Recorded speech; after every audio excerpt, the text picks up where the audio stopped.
ni till när vi börjar, eller? Ska vi börja? Okay.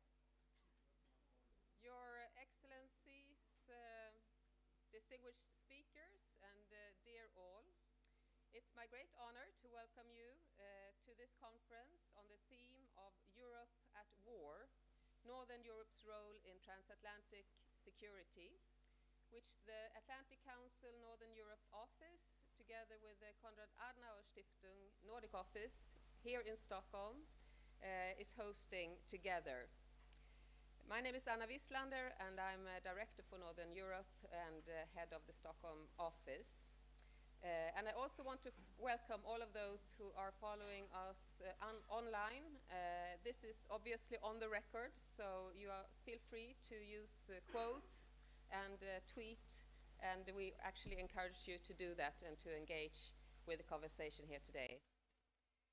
It's a wonderful December tradition that we are now resuming to gather politicians and highly esteemed international experts in a snow-covered Stockholm to discuss how we can promote peace and stability in Northern Europe and work to secure this region, and by doing that also secure further beyond this area. At no time before has this task been more challenging, nor the discussions more needed. We started this in 2016, and since then I think both these conferences and the Atlantic Council here have worked to promote a comprehensive approach to the security here, both when it comes to geography, not to have too narrow approach, but to connect the Baltic Sea region with the Arctic and the North Atlantic and put an analytical framework on this area that makes it into one strategic region. And secondly, to have the approach to security. Because of the nature of modern warfare, we need to recognize that this goes from peacetime resilience and robustness all the way to full-scale war. And unfortunately, as we have seen in Ukraine, that could include the threat even of use of nuclear. We need to grasp that whole spectrum. After 6 years, I think we have come a long way together, but there is still a lot to do because the threat level is unprecedented due to Russia's aggressive behavior. And Sweden and Finland's applications to join NATO and the Zeitenwende in Germany are responses to this new reality. As we gather here today, Europe is at war. Not only Ukraine, but Europe is at war. And the stakes are high. The consequences of the outcomes of Russia's war in Ukraine go far beyond this region. And ultimately, we can only succeed if we do our homework, prepare to self-help, and stay united across the Atlantic. And I very much look forward to the discussion this morning. Thank you all for coming. Thanks for joining us. And I hand over to Gabriele for some welcoming words.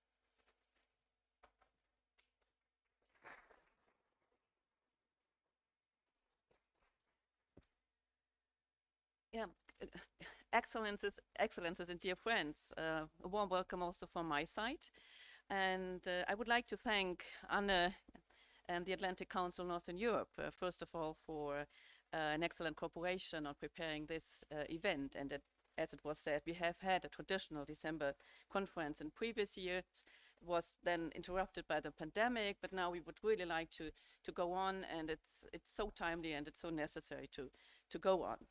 We are, as it was said, at the end of the year, which is marked by Russia's unprecedented war against Ukraine and the European security order. There hasn't been such a brutal and large-scale war in Europe since World War II. And Russia has until today not shown any signs of stopping the war, continues to threaten transatlantic security in its position as a nuclear power state. So the security environment has tremendously deteriorated. But on the positive side is that the United States, Europe, and the G7 have shown a strong unity against Russia's violation of its international of the international order, with an enormous military support of Ukraine, with an financial and humanitarian aid for the functioning of the Ukrainian state, infrastructure and society. And we just had the Paris conference yesterday, which again showed a very large support of Ukraine and aiming at the reconstruction, the rebuilding and the recovery of Ukraine. But not only, we have had decision made by the European Commission and the G7 just very recently. So the European reaction on Russia's invasion has been prompt and decisive. Germany declared this Zeitenwende, which is now the most common word in German language this year. It's the turn of an era, which is a unique shift in Germany's security policy and also in its assessment of Russia. We will talk about this today. So did Finland and Sweden by applying for NATO membership only 3 months after the February invasion. So my panel, and this is my second panel, will, with 4 distinguished speakers today, will be about this double Zeitenwende and the role of Sweden, Finland and Germany in European and transatlantic security. I would now like to stop and wish us, everybody, an interesting day and forward to Anne for the first panel. Thank you.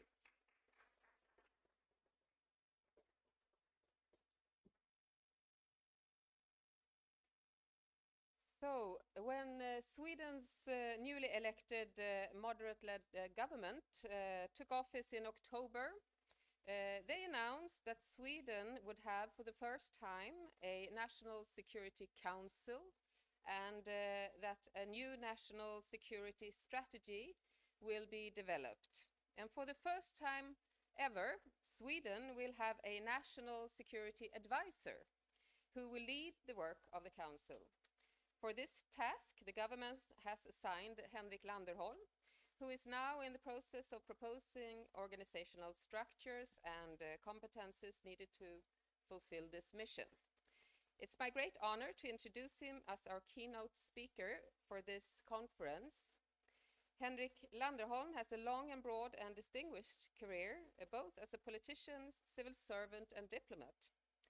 He has previously held positions as Director General of the Swedish Psychological Defense Agency, Permanent Representative to International Renewable Energy Agency, Director General of the Folke Bernadotte Academy, and head of the Swedish Defense University.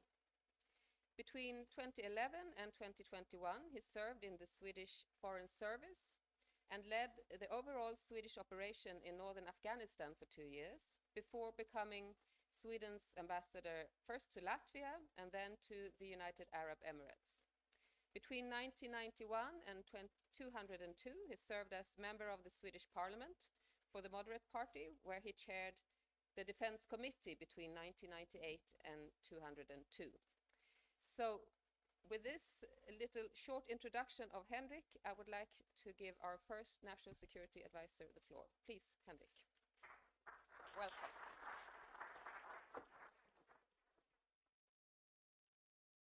Dear Anna, dear Gabriele. Gabriele, thank you for that generous and far too long introduction. But when one has served almost 40 years in the service, not only of peace and prosperity, but also of the kingdom, the CV gets quite long. Let me also mention that I've had for long had the greatest respect for the Konrad-Adenauer-Stiftung, and I have worked with its various elements since 1994, and the Jarl Hjalmarson Foundation and the Konrad-Adenauer-Stiftung held their first seminar on Baltic security in Visby, which is still a dear tradition. The Swedish government has also had a most valuable decade-long cooperation with the Atlantic Council, and I recently had a number of excellent meetings in your Washington offices. Ladies and gentlemen, dear friends, in dramatic times, striking words tend to get watered down, and it is easy to become numbed by crises, dangers, extremes, and threats. But even by historic standards, we are living in very troubled times. As Prime Minister Ulf Kristersson stated already 2 months ago in his statement of government policy, we are facing the greatest foreign, security and defense policy challenges of modern times.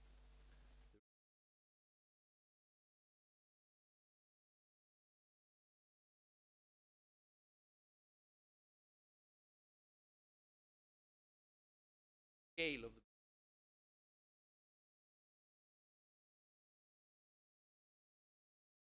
tens of thousands dead on both sides has shaken all of us. It is, to quote the declaration, unjust, illegal, and it has violated the peace in Europe. On another level, we are constantly being attacked in the cybersphere. Disinformation and information operations are now part of the new normal.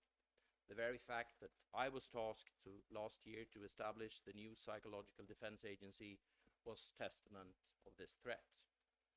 We are also witnessing tense relations between the world's two superpowers, and in both trade and the technology domains, it is truly the continuation of policy by other means, to quote old friend Clausewitz.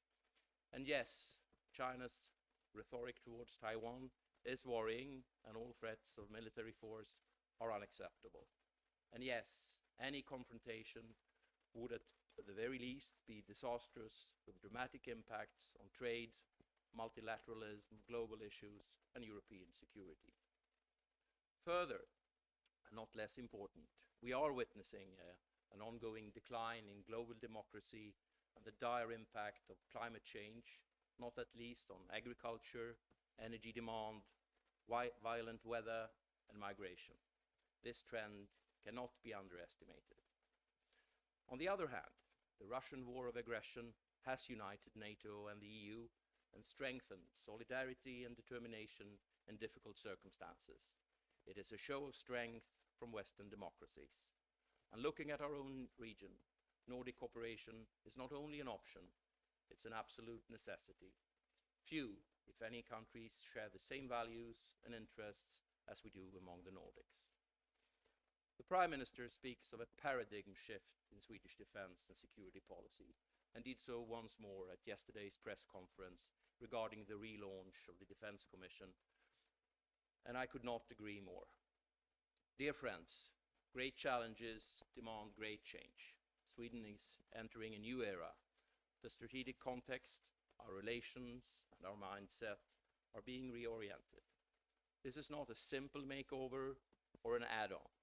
Almost everything in the security sphere, except geography and our domestic values, are fundamentally shifting.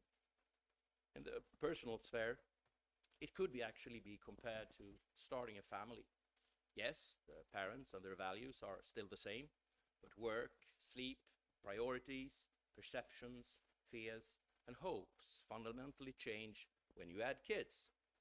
It essentially changes your life. And once you have taken the leap, it feels like the most natural thing in the world. Swedish strategic change has four interlinked facets. First of all, Sweden has applied for NATO membership and will leave 200 years of more or less non-alignment and neutrality behind us. This is the definitive end of the policy of 1814 that guided our country until we entered the European Union in 1995.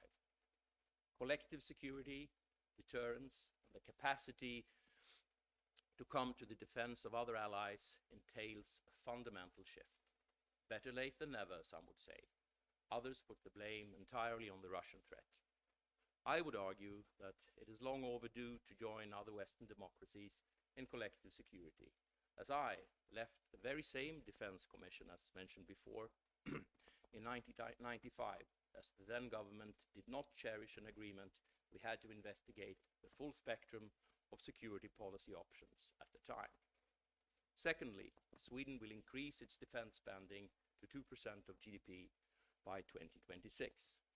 This increase is the most significant since the Second World War. We will increase our readiness, grow our operational capacity, and be able to contribute with credibility to transatlantic security. Thirdly, we will use our presidency of the Council of the EU to focus on security, climate, and EU competitiveness. We are also dramatically increasing our support to war-torn Ukraine, and I'm sure Jana will get deeper into that later today, politically, economically, and in terms of security. Fourthly, we are adjusting our structures within the government offices. I was appointed, as Anna mentioned, a month ago as the first Swedish National Security Advisor, and we are now in the process of establishing a proper National Security Council chaired by the Prime Minister. The purpose is pretty simple: to get our act together regarding national security and crisis management in war and in peace. The cabinet has taken inspiration from other similar structures, and not all wheels need to be reinvented.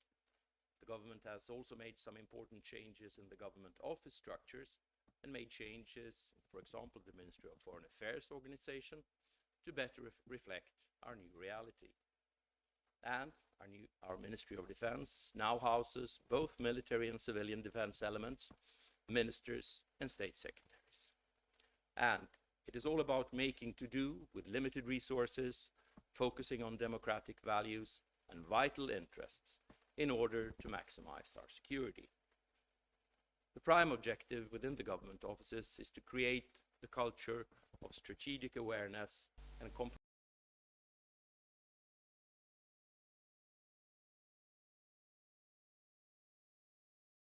EU, and we are increasing our operational capacity. We are establishing structures for better and more enlightened decision-making. We are not afraid of tough priorities, and we know that there are pros and cons with all options and alternatives. For me, the National Security Council will be the prime vehicle for strategic discussions within the security sphere in our country. My suggestion, that is currently in process, is that the NSC will be supported by assets necessary for intelligence coordination, crisis management, coordination of the Prime Minister's foreign engagement, and last but not least, capacity for strategic analysis and coordination of cross-departmental strategies, such as the mentioned national security strategy, our overarching NATO ambition, our strategic identity in NATO, our technological strategies, and more regional and country strategies. And as the National Security Advisor, I also intend to re-establish an in-house think tank with senior advisors and experts in the areas of strategic foresight, economics, technology, cyber, and regional expertise. Urgent short-time needs will, in this organization, live side by side with the necessary but far too often forgotten, even neglected, strategic foresight. Anyone who comes with short and simple solutions to complicated issues is either delusional or generous with the truth. But I'm a firm believer that with the right strategic mindset and basing our decisions on facts and interests, we are moving in the right direction. We will, for sure, arrange strategic forums and be prepared to explain and make the case for our security priorities to our publics, allies, and opponents. I believe we will be in a better place tomorrow than we were yesterday due to the organization of a National Security Council. On a final note, I want to comment on the Northern Europe's role in transatlantic security. Although there is a great deal of affinity among the Nordic countries when it comes to both values and interests, and of course Sweden is highly oriented to the threats and challenges in Northern Europe and the Baltic Sea, as a NATO member, we will be focusing on the whole of the alliance with a 360 perspective. The Parliamentary Defense Commission will also give special attention to the NATO strategic concept, along with an array of other tasks. But we seek broad political support in Sweden in all matters relating to NATO.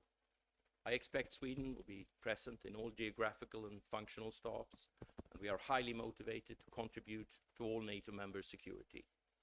So do not expect a Nordic-only formula from Sweden, but you should expect quality and output in all our NATO commitments. Sweden, with a small population, can never compete nor contribute with quantity, only quality. Nevertheless, we will take our neighbors' security seriously, and as a military officer by birth almost and training, I celebrate, as said, my 40th consecutive year in the service of the kingdom. Hence, I know that geography and logistics tend to play key roles in all operational matters. Sweden will be an important logistical hub for NATO and in the defense of the Baltic states. The Baltic Sea will now be dominated by allies, and I expect cooperation and coordination in almost all security areas.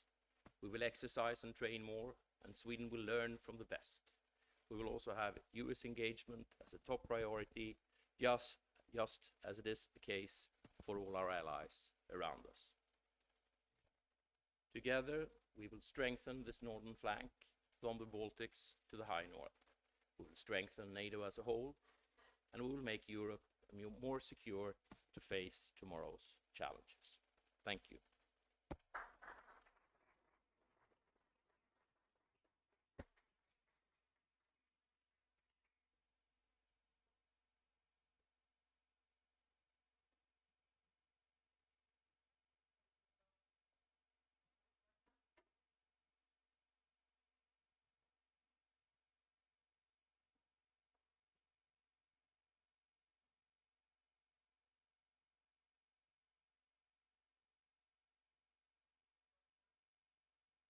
This works now, yes. Green light is on. So thank you so much for that, Henrik. I think that was extremely interesting as an overview, both of where Sweden is heading with this new government and where you are, how you are approaching your new role and what we can expect ahead in that dimension as well. So on the strategic level, very interesting as well. Thank you so much. I would now like to get the first panel on board, and there are microphones for you here, so perhaps we need to put them on, or you can just, Jana, Michal, Andrew, and Sławomir, please come up to the floor. Yes, perhaps Jana here. Andrew, would you like to sit here? So we have Michal and Sławomir there.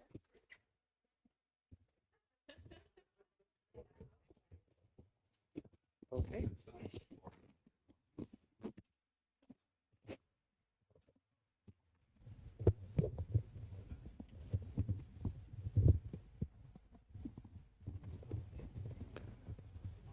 Think tank routine, right? That's what we do. Like this?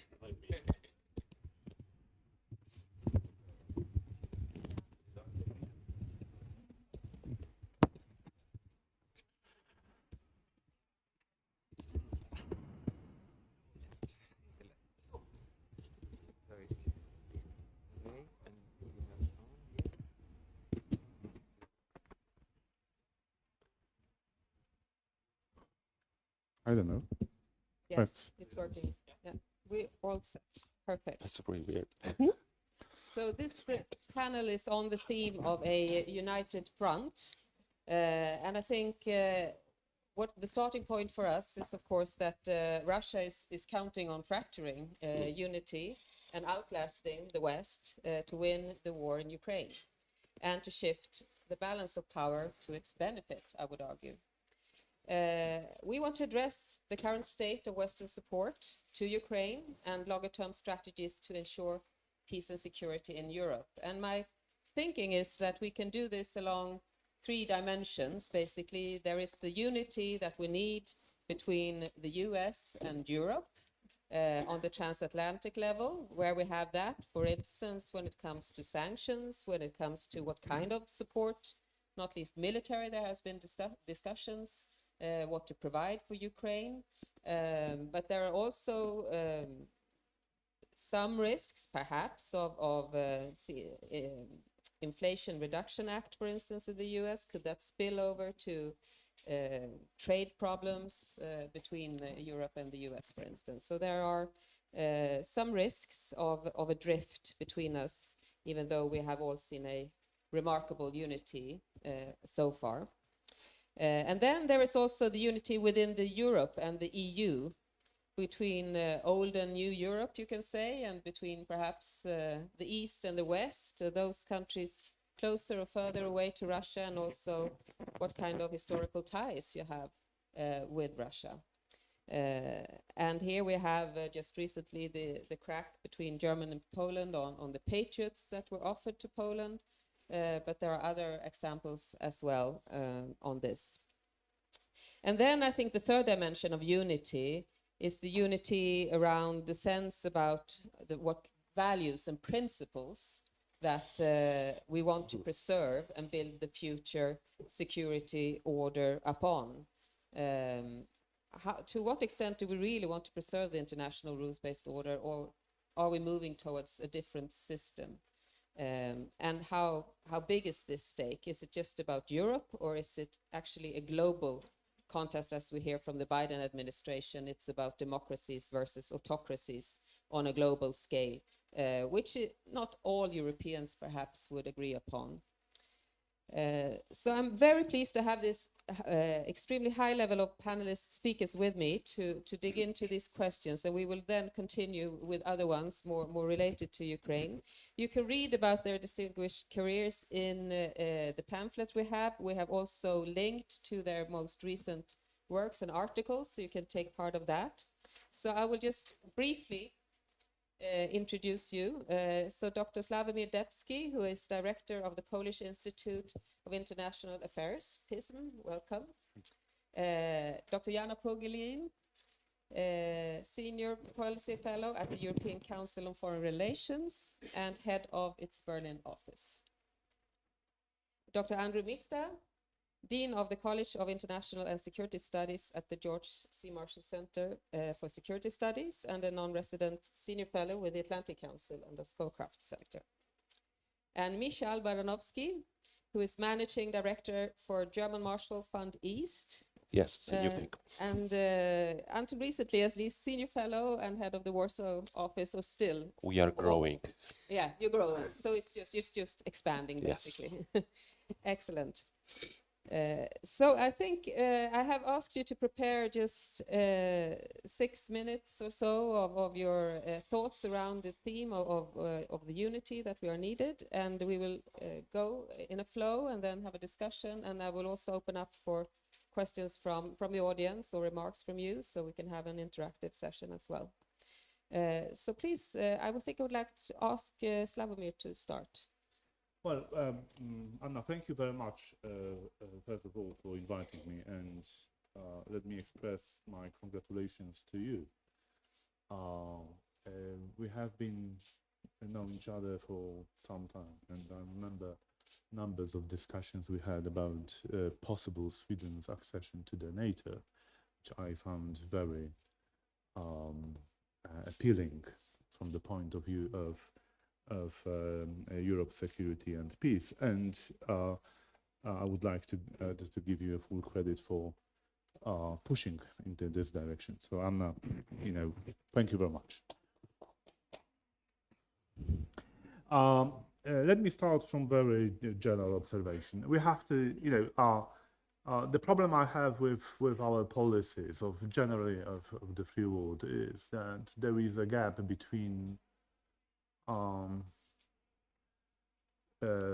defining what's actually Russia's aggression against Ukraine is about, and the policies which should consequently follow this assessment. I believe that there is no much discussion in the free world generally around the conclusion that Russia is about to destroy Ukraine, annihilate Ukrainian nation, and ultimately destroy rule-based order. And I think that the general perception is, I think, that we are not neutral in this war. That we are on the Ukrainian side, and we,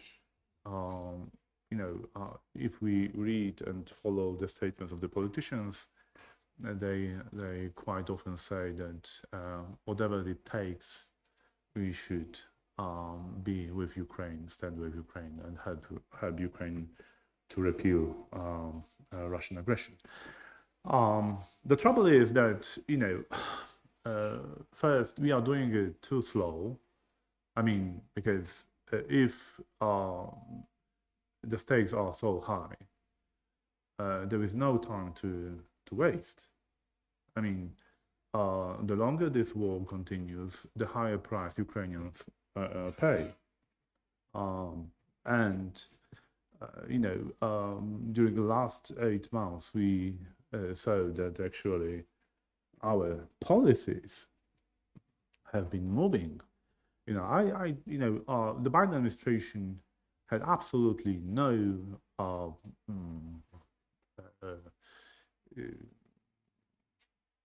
vision in March, April of this year, no plans to send to Ukraine HIMARS or even Patriots, as it was declared yesterday. I was arguing since very beginning that actually it should have been done as early as possible. That there's absolutely no other way how we can help Ukrainians to repeal this aggression, but to arm them to the teeth. Actually, that was my point already in 2014. And we didn't, Ukrainians in 2014, however, that was the year when Russian aggression against Ukraine started and Crimea was annexed. And we denied Ukrainians our help. We denied arming Ukraine. And so one may say that we are partially responsible for a new Russian aggression against this country, because perhaps we didn't determined enough to light a red line or to red light already then to the Russians and say to them very clearly that they are crossing the red line and we are going to stand with Ukraine whatever it takes. So that's generally my problems with our policies. I can go much deeper providing very concrete, tangible examples of our failed policies, including the way how we tried to deter Russia before February of this year. That was a spectacular effort by the Biden administration to deliver to the Russians the message that this war is not going to bring benefits to Russia, and that the Biden administration would do utmost to help Ukrainians to fight Russia's aggression. So with all this intelligence sharing, spectacular things, unprecedented, that was excellent job and a wonderful policy, but it failed. So I think we have to also draw the conclusions that however we may have spectacular policies and wonderful approach, and we can agree on what actually is on stake, but we can fail.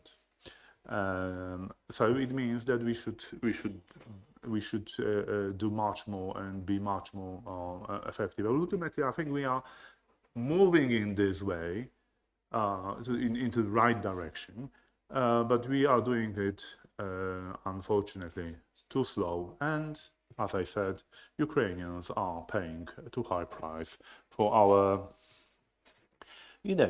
discussions. Because we are, democratic society, we love to discuss internally what should be done, how should be done, what's escalatory, what's not escalatory, whether sending patriots is, a good thing or bad thing, and people are dying. I stop here. Thank you very much. So first of all, thanks for your kind words in the beginning. I think that Russia actually did the job of pushing Sweden and Finland into NATO through its behavior. So this was how it developed, quite clearly actually driven by public opinion, I would say, not least in Finland, where it suddenly appeared as a good idea to join an alliance given the threat that one perceived. And I thank you also for some thought-provoking things on deterrence and how we build deterrence actually. And it's clear, I think, we need to take that with us when it comes to Ukraine. What could we have done before? Not only be satisfied, but what we are able to provide along the way. It's important for Ukraine. It's also important for other countries that are at risk of meeting the same destiny. Moldova, Georgia. What is our strategy when it comes to building deterrence, also in a broader sense? These are very important questions to address. And we need to be humble, I believe, when we assess it. So thank you for sharing those thoughts. So I want to move on to Jana, and you are situated in Berlin, analyzing transatlantic and European affairs, but with perhaps a bit of a different perspective. So please. Thank you, Anna. I want to start on a positive note before we all fall into deep depression. Not only because I want to give you the usual kind of Brussels bubble romanticism, but because I think it is really important. I think yes, mistakes have been done in the past, but I think, and I'm a foreign policy analyst looking at the EU and kind of European performance, particularly, and being regularly disappointed by the Europeans, I for once have to say that the EU has done, a remarkable progress in recent months. So I think the EU has contributed a lot in a joint transatlantic effort. On day 2 of the war, I think 2 sanctions packages were ready. It were unprecedented sanctions, really biting. Now we're discussing the 9th package. I think the EU has decided on an easy and unbureaucratic way to host really millions of Ukrainian refugees. And you know that migration is one of the most thorny topics when it comes to Europeans agreeing on something or not agreeing on something. We have used the European Peace Facility. We have upgraded the European Peace Facility with European money. Now weapons are paid for Ukraine. The Commission and kind of the member states have found a way to deal with Hungary recently. And when it comes to financial aid and everything together, recent Kiel tracker sees the EU, all Europeans and the EU together doing more than the United States for the first time in this war. And I think why I say this is because we tend to forget how strong we are when we are unified and how important it is to stay united in this war. I think it is our strongest asset towards standing up to the Kremlin. And I think to stay united amongst Europeans and with the United States should be our utmost important goal. And it's easy nowadays to look at what divides us, but I think that should be really our focus to keep this unity and to keep strong. And I think I want to say here that I'm really grateful personally as a German for the efforts that Poland, the Baltic states, the Czech Republic, Finland, and also some Swedish diplomats have made in the past to push the European Union forward. They have emerged as a new center of gravity, and I think they have pushed my country a great deal. For example, on the question of the visa ban, I think Germany was actually totally against it initially, and then moved closer towards kind of the position that was put forward by Finland and Estonia. And on many things, on the SWIFT question early on, so it's not Germany and France leading in this kind of European answer to the war, and I appreciate this. However, and that is my second point after kind of praising the Europeans for their unity and what they do, I think we really need to be aware that there are looming differences or rifts that emerged on the way. And I think one of the biggest questions that basically we answer differently is what do we want to achieve in Ukraine, or what constitutes an acceptable peace, or what is victory? And you know that Chancellor Scholz in Germany always talks about Russia not winning the war and Ukraine not losing the war, which is something different. It's not just rhetorics than saying Ukraine should win and Russia should lose. So I think there are basically two ideas, and maybe that is too much of two stereotypes, but I think there is one vision saying we need to completely crush Russia now. We have a once-in-a-time opportunity now to get Russia on its knees, and maybe also to work for a regime change. And only this can bring lasting security to Europe and the eastern flank, because if we don't, if Russia is not losing decisively, then it will attack Poland, the Baltic states, and we will see a hot war. In my capital, the debate is different. In my capital, and it's not about my personal take here and which side I'm on. It's just, I think we need to acknowledge that these different visions exist.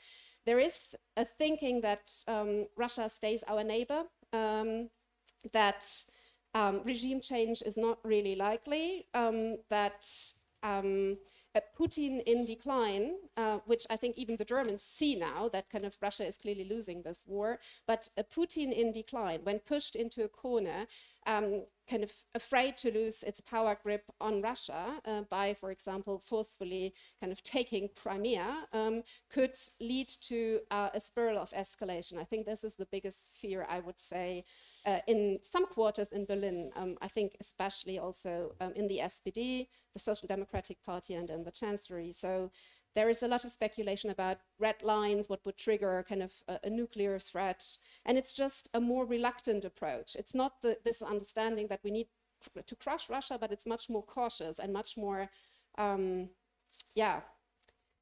risk averse, I would say. And I think it's not only Germany, to be honest. I think it's also France and other southern countries, but it's also, in my reading, very much the White House, the Biden administration, which has also deliberately excluded some weapon systems. I mean, it's inching forward, and no, that is not correct, because the United States has been carrying this war. Without the United States, Ukraine would not be kind of a sovereign country any longer. But the United States is considering more and more things that were unthinkable in March. And I think Germany did the same, but I think there is still this different nuances when it comes to how do we approach Russia, and how much do we support Ukraine. And just to maybe, I'm here also to explain why the thinking in Berlin might be different. It's in Berlin or in Germany, kind of a lot of people really, after having been told for ages that there is no military solution to each and every crisis. This was the mantra. Now to tell my fellow Germans there is only a military solution first in order to have maybe a political solution is really difficult for a lot of people. So I think that is one of the reasons why the Chancellor kind of signals to his people that he is in constant contact also with Putin, exploring whether there is a possibility to talk. So yeah. But I think, and that's my last sentence, I just think we need to be aware that there are still different goals in Europe. And my biggest fear is that kind of there is that we kind of split between what once was called old Europe, new Europe, or kind of the new power center, which we see emerging in this crisis, and the old power center. I think this is extremely dangerous, because especially Germany and Poland should be united in their goal to support Ukraine, and should overcome actually also their current difficulties to bring Ukraine closer also to the European Union. And I think we should not get distracted by domestic considerations or old stereotypes. I think we really need to be hands-on supporting Ukraine together. Thank you so much, and thank you for starting on a positive note. I think usually when you talk about the EU, everyone starts talking about the crisis and it's all misery. And but when you look at it, actually quite a lot of things happen, and we still stick together within the EU. And now it's even about to expand. So, and we have been once kind of really capable to share the burden with the United States, not in military questions, but overall, I think the United States could not have supported Ukraine the way it does without the Europeans. So I think for once we really matter. It works both ways, yes. And still some challenges, as you also pointed at correctly, I would say as well. I think even more nuanced perhaps, that my impression is that within, I mean, you have the White House being a bit precautious in what to do, but you have, I mean, you have drifts within the Biden administration, and not always a congruent way of looking at how to approach Ukraine. I don't know if our next speaker agrees, Andrew, since you are American and you are there a lot, talking to the administration. Thank you. And also situated in Germany, so you have a foot in each leg, so to say. What's Okay. your stance? Thank you, Anna. And before I present my remarks, I'm speaking in my private capacity as a scholar, not on behalf of the Marshall Center, the Defense Department, or the U.S. government, or my wife. I'm speaking here as a scholar and analyst. I want to say a couple of things about the bigger picture from the U.S. perspective. Number one, for us, this is part of the global competition ongoing. The Chinese and the Russians were trying to create a two-front crisis for the United States at the time when the joint forces formatted for just one major theater. And that was Eastern Europe from the Russian side, and of course the Indo-Pacific from the Chinese side. That's the first point. The second point, we've been talking about the pivot to Asia since 2012. And I always tell my colleagues and friends, don't listen so much to the rhetoric, watch what the governments do in a crisis. And the response you've had from the Biden administration, that's the DNA of American geopolitics. We're both a transatlanticist and a Pacific Ocean power, quintessentially naval power anchored in both theaters. So the kind of immediate response you saw, the leadership that the United States provided unassisted Ukraine, doubling their military footprint in Europe in very, very short order. And then these consecutive drawdowns from our stocks to send weapons to Ukraine. I mean, that tells you what you need to know about pivot to Asia, rebalancing, and all that fashionable talk we've had. So my second key point is that I believe the United States remains committed and will remain committed, especially on the congressional side. If you talk to people in the U.S. Congress, the anger at what happened and the determination. You know, remember the package where the administration asked for $30 billion and Congress gave it $40 billion. When does it happen that the administration asks for less and gets more from Congress? And I think that level of support will not waver. I cannot predict what happens after the next presidential election, but if you look at the midterms and the outcomes of the midterms, I think it's pretty clear that the U.S. will stay in this fight with the Ukrainians. And so much of our prestige and commitment has been invested in this theater now. And these are interlinked theaters. So the Chinese are watching very carefully what happens here, both in terms of post-Soviet weapons performance, Western weapon systems performance, political will, et cetera, et cetera. The third point I'd like to make is, in my view, we don't have clarity yet in the U.S. about the end state, both in Ukraine and in Russia. And that's something that's extremely important for us to get the conversation going about. You know, the cliche, if you don't know where you're going, any road will get you there. I think we have three foundational principles here in U.S. approach. One, we want NATO to remain politically united. And some of the hedging that Anna is referring to, I would argue, is driven by the fact that while NATO is united at the political level, and the rhetoric is such as to reflect this, I would argue there is a very different level of appetite for risk-taking as you move across the European continent. So when I'm in Riga or Stockholm or Helsinki or Warsaw or Bucharest, there's a very keen sense of threat. This is an existential system transforming war for these countries. But this regionalization of security optics makes it then more difficult as you move farther west. So when you're in Berlin, as we talked with Jana yesterday, Berlin tried to manage the Russian problem set by economic and political means, less so by military power over the last 20 years. That policy failed. When I get to Paris, I hear a lot about, the southern flank. Europe's border is now in the Sahel. It's deep in Africa. Africa's problems are Europe's problem. When I get to Portugal, I have no idea what they're talking about. So jokes aside, my point is the reason why you see this concern about what some call escalation and why we are gradually moving from one type of weapon systems to another, different ranges, it reflects also concern about NATO unity.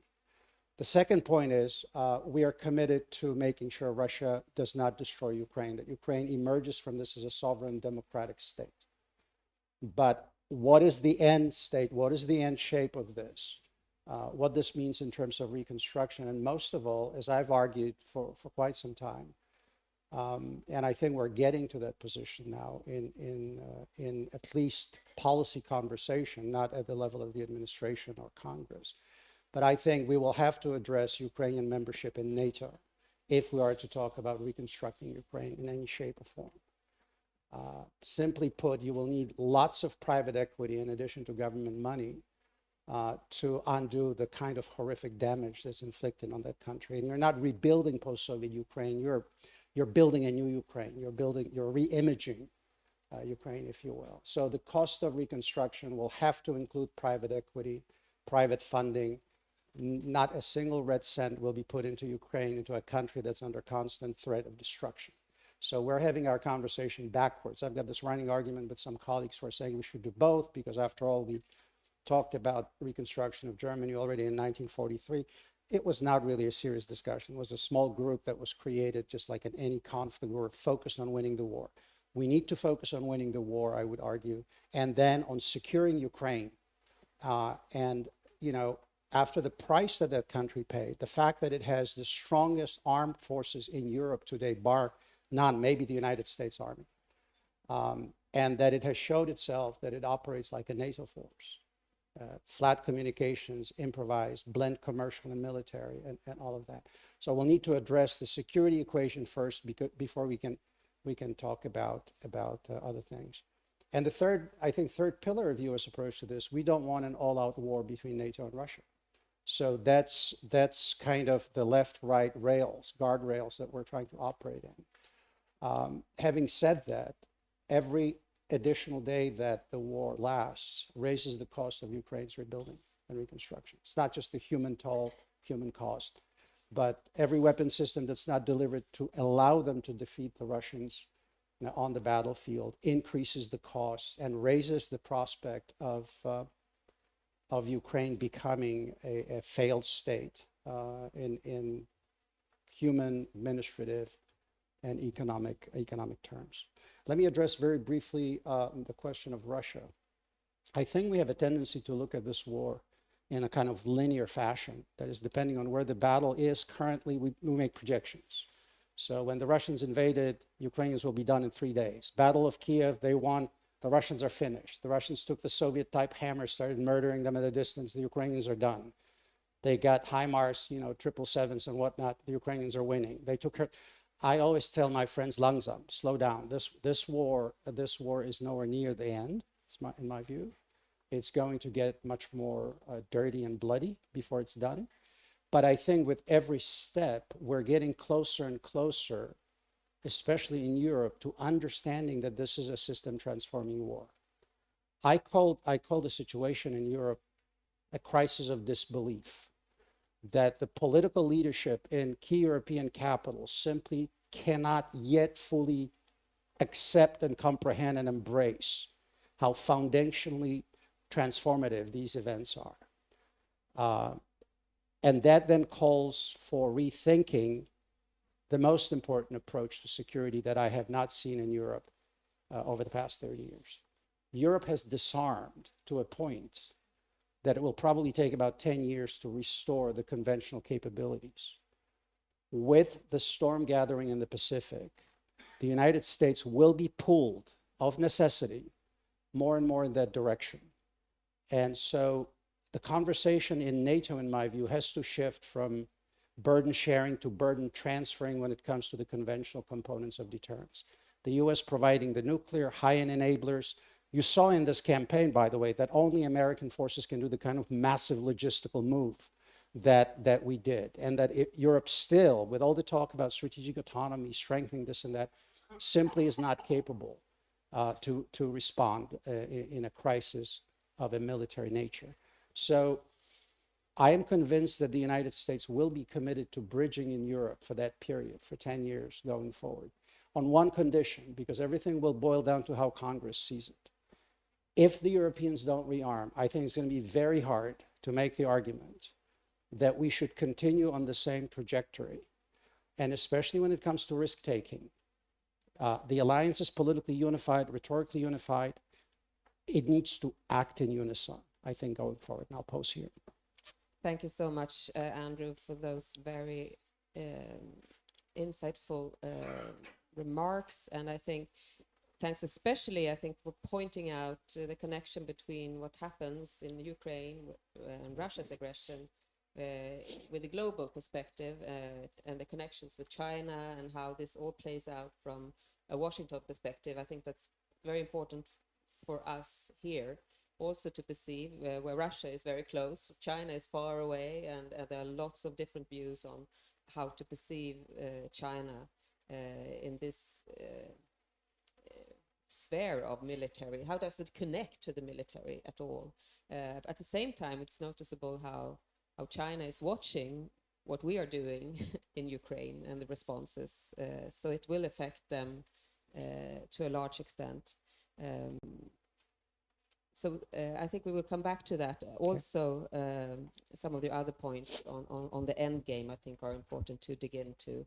Where are we heading, actually, as a unified West in our response to Ukraine? I want to give the word here to Michal for your remarks and reflections on the United Front.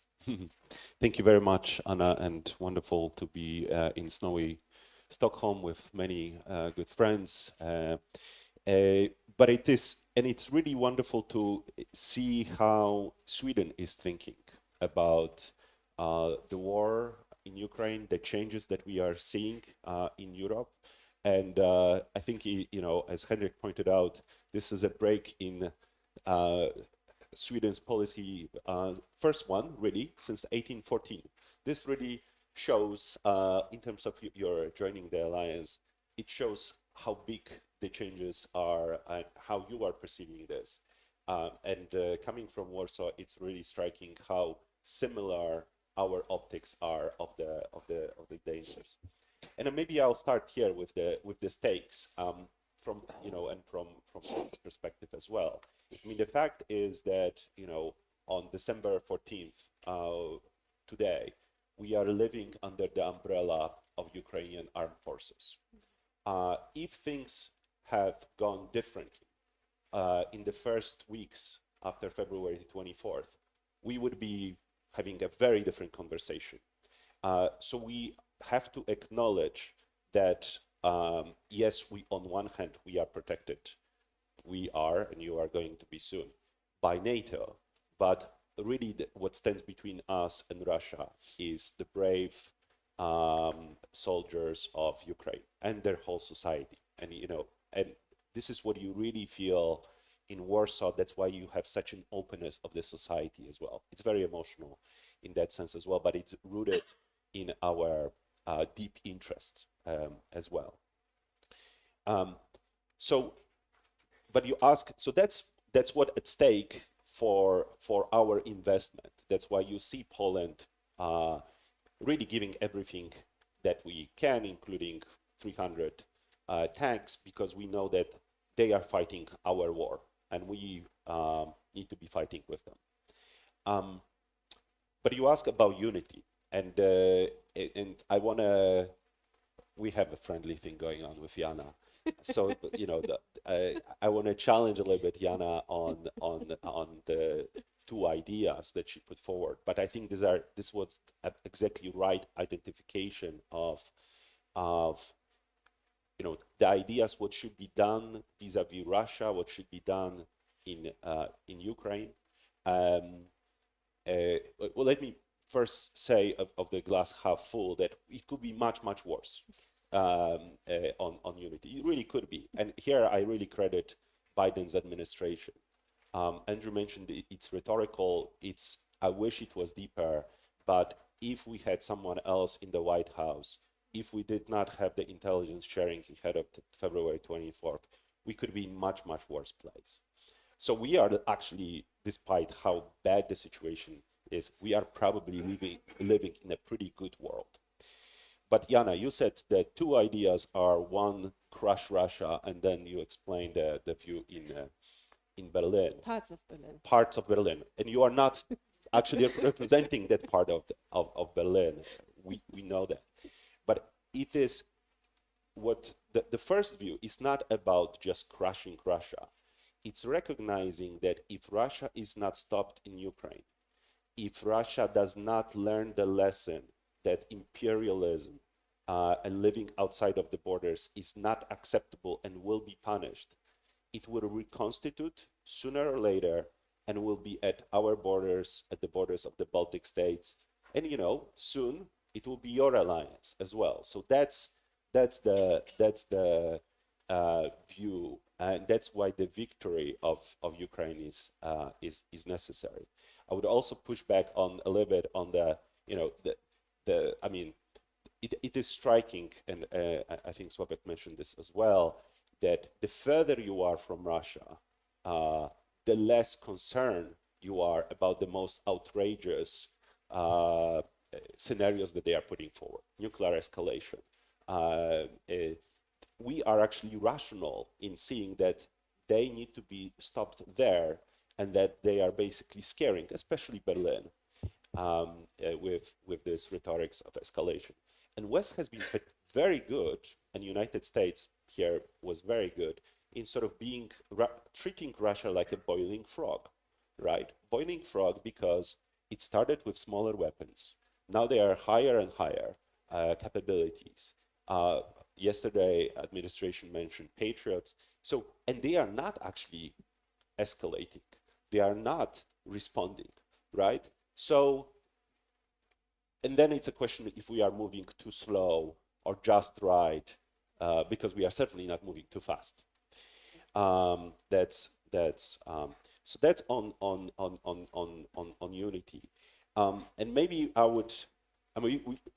I'm surprised actually, and I'm not going to rise too much, that we haven't talked as much about Germany and Zeitenwende too much just yet. So I don't want to be the person who criticized the Germany too much, though Sławek, I thought it would be you. But I think that the key point that is hard to disagree with, and I think you agree, Jana, as well, and I'm sorry to be, I mean, we know each other for so long that, we sort of personalize it a little bit in that sense.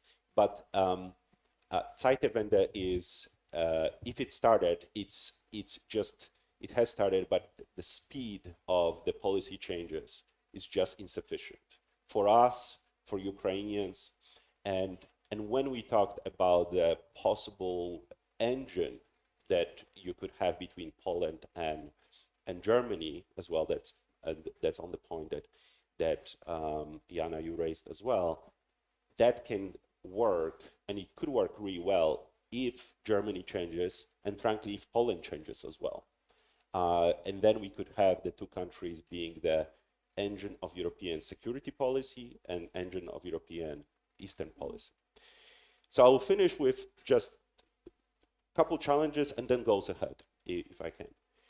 The challenges that are still ahead of us, and not here in Stockholm, not in Poland, not in the Baltic states, is understanding the stakes in Ukraine. And when we get out from this room, I think that's the work ahead of all of us, to really bring our fellow Europeans, but also other countries, to really understand the stakes that are global stakes in Ukraine.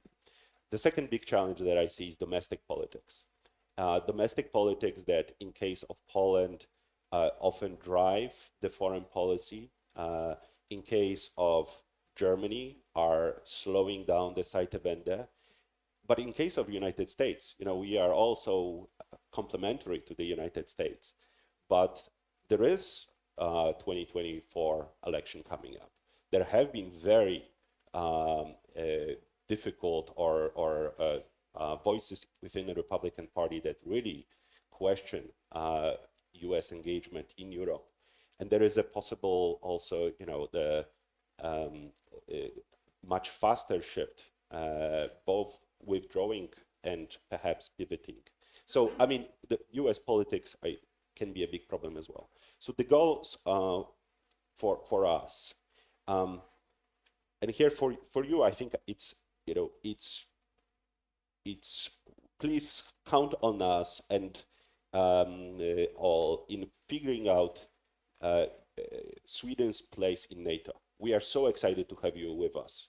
We need to figure out a couple small details with Turkey and Hungary to an extent, but having Sweden and Finland would be such a fantastic news for all of us in the region, having the Baltic Sea as the NATO leg. But what we can also do together is start on reconstruction of Ukraine in the spirit of the Marshall Plan, while we also stop Russia. And here I agree with what has been said as well, that the marginal dollar right now needs to be spent on weapons. But we cannot be waiting until the end of the war, because this is going to be a long war, and Russia will continue to create troubles in Ukraine, in some places in Ukraine. So we need to start now, and there is actually a beginning of the Marshall Plan with the G7 declaration a few days ago. Some businesses are moving in.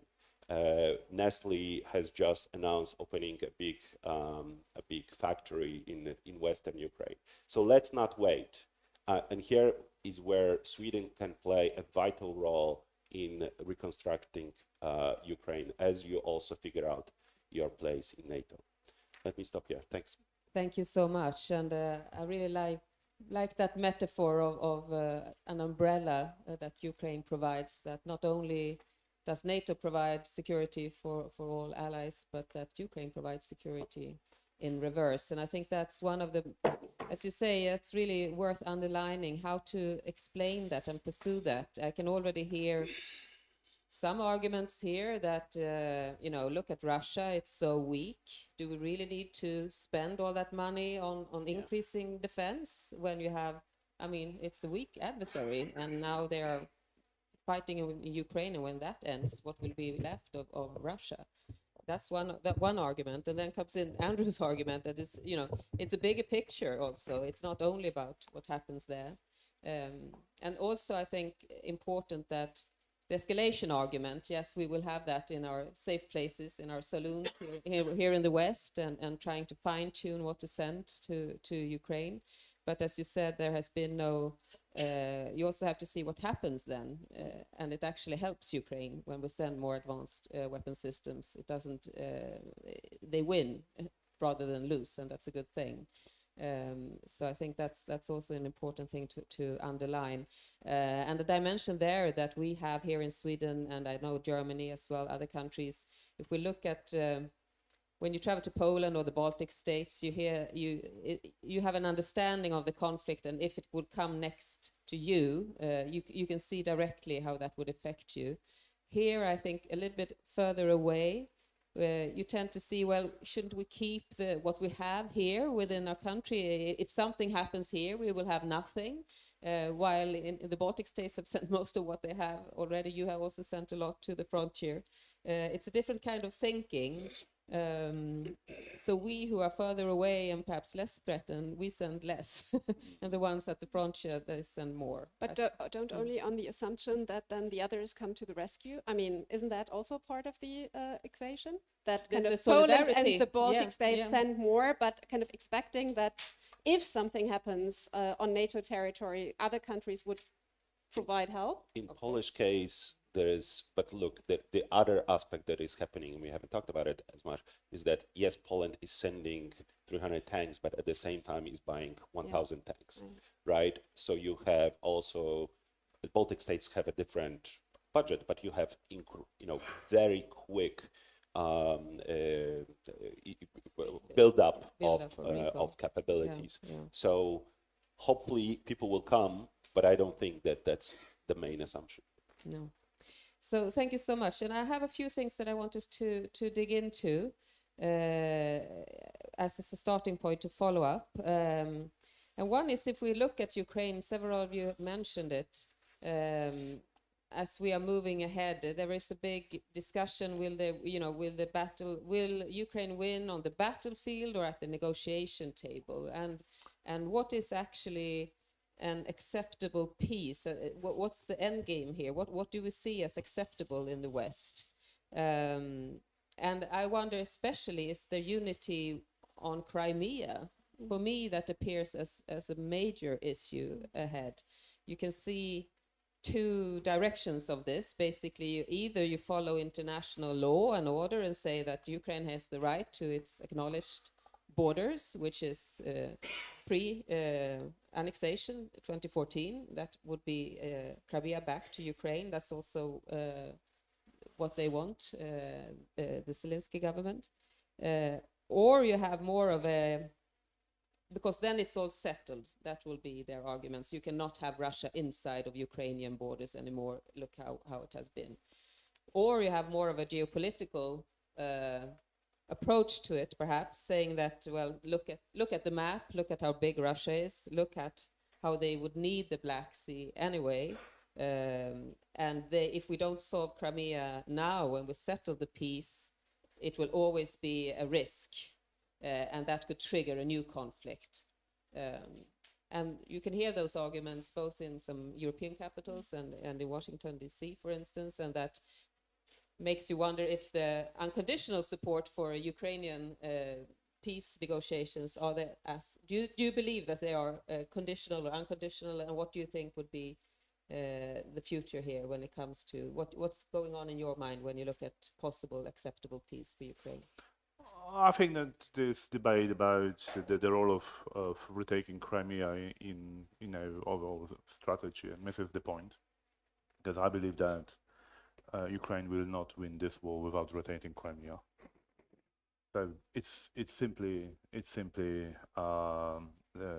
be a part of the equation. And actually, Crimea is a trap for the Russians. If there is no water, they cannot supply it. So if in certain moments of time, Ukrainian will take part of its, part of Zaporozhye and Mariupol, Crimea is done as Kherson was. So that's, I think that's to some extent a superficial thing. But of course, and here we come to the Russia thing. Why I do believe that without rotating Crimea, Ukraine would not win this war. Because first, it is it was a Putin's decision to go against Ukraine, and actually he made this decision in early 2000s, so it's not a new thing. So he's really obsessed by the idea of stopping Ukraine from moving away from Russia, and now it is the last stage of this approach. So he would not stop.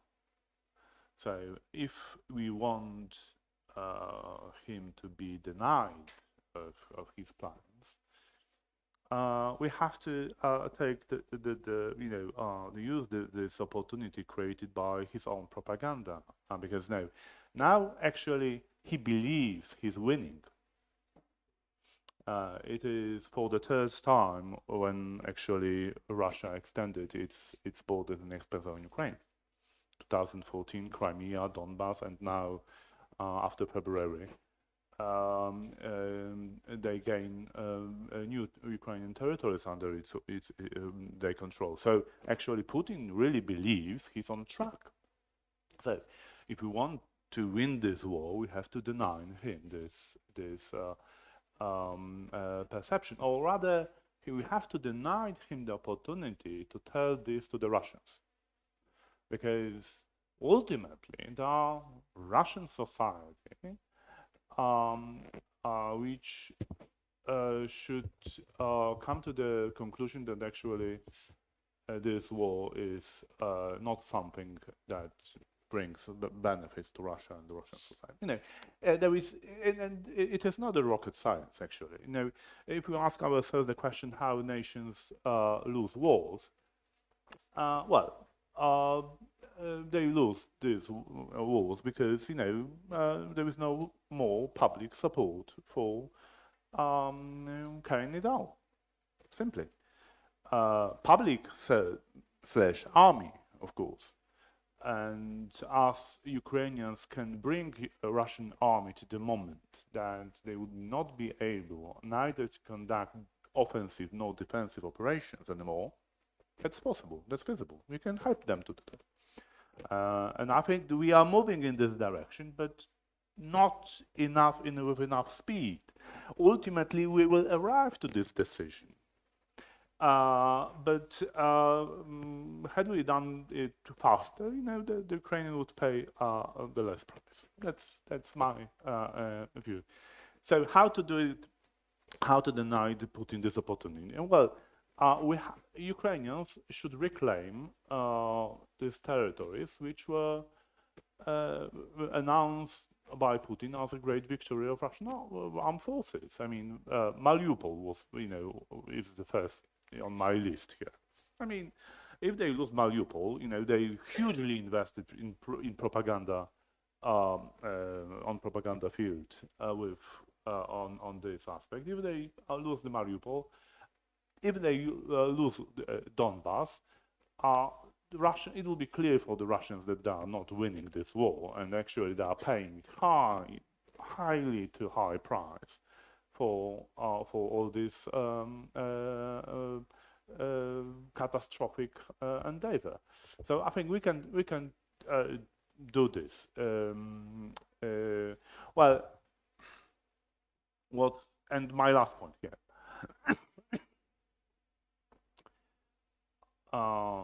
Timing is everything. So, however, I can appreciate and I can understand the reason why people are preoccupied with the problem, what would happen with Russia after the war.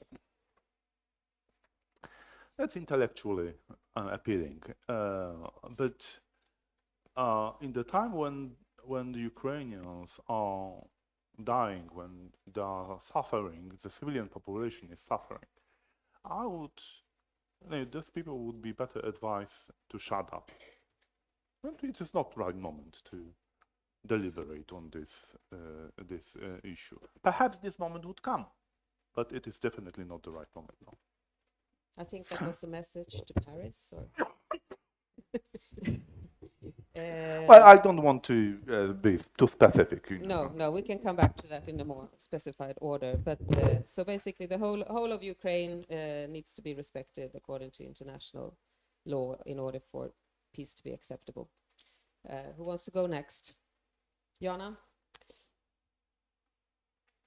So I actually think when you look at the latest G7 declaration that all the G7 countries already agreed on that kind of Ukraine has the right and to get back all of its territory, and that this is also the G7 united position. What I think is the different starts how to get there, whether it is possible to find some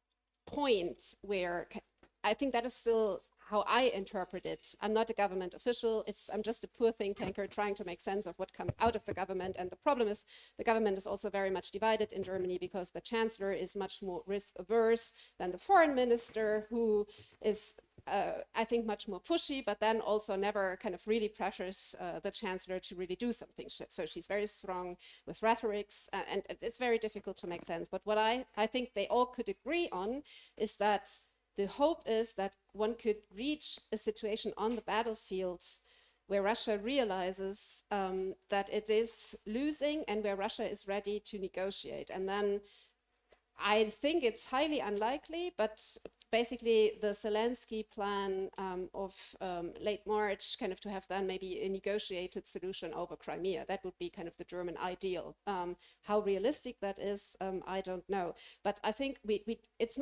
doesn't make sense to lie here. I mean, we are not supporting Ukraine unconditionally. I always also say this in Germany when, I mean, officially everybody says, yeah, we leave that to the Ukrainians to decide when kind of they are ready for peace and for negotiations. But we are very conditional in our support.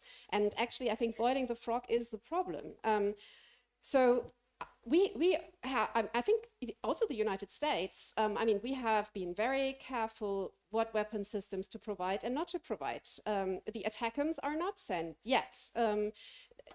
I think there is this idea not to allow or not to enable the Ukrainians to strike deep into Russia. That is the limit that we have set. The Germans refuse, unfortunately, since a long time to come up with kind of a European plan to provide Ukraine with Leopard 2 tanks.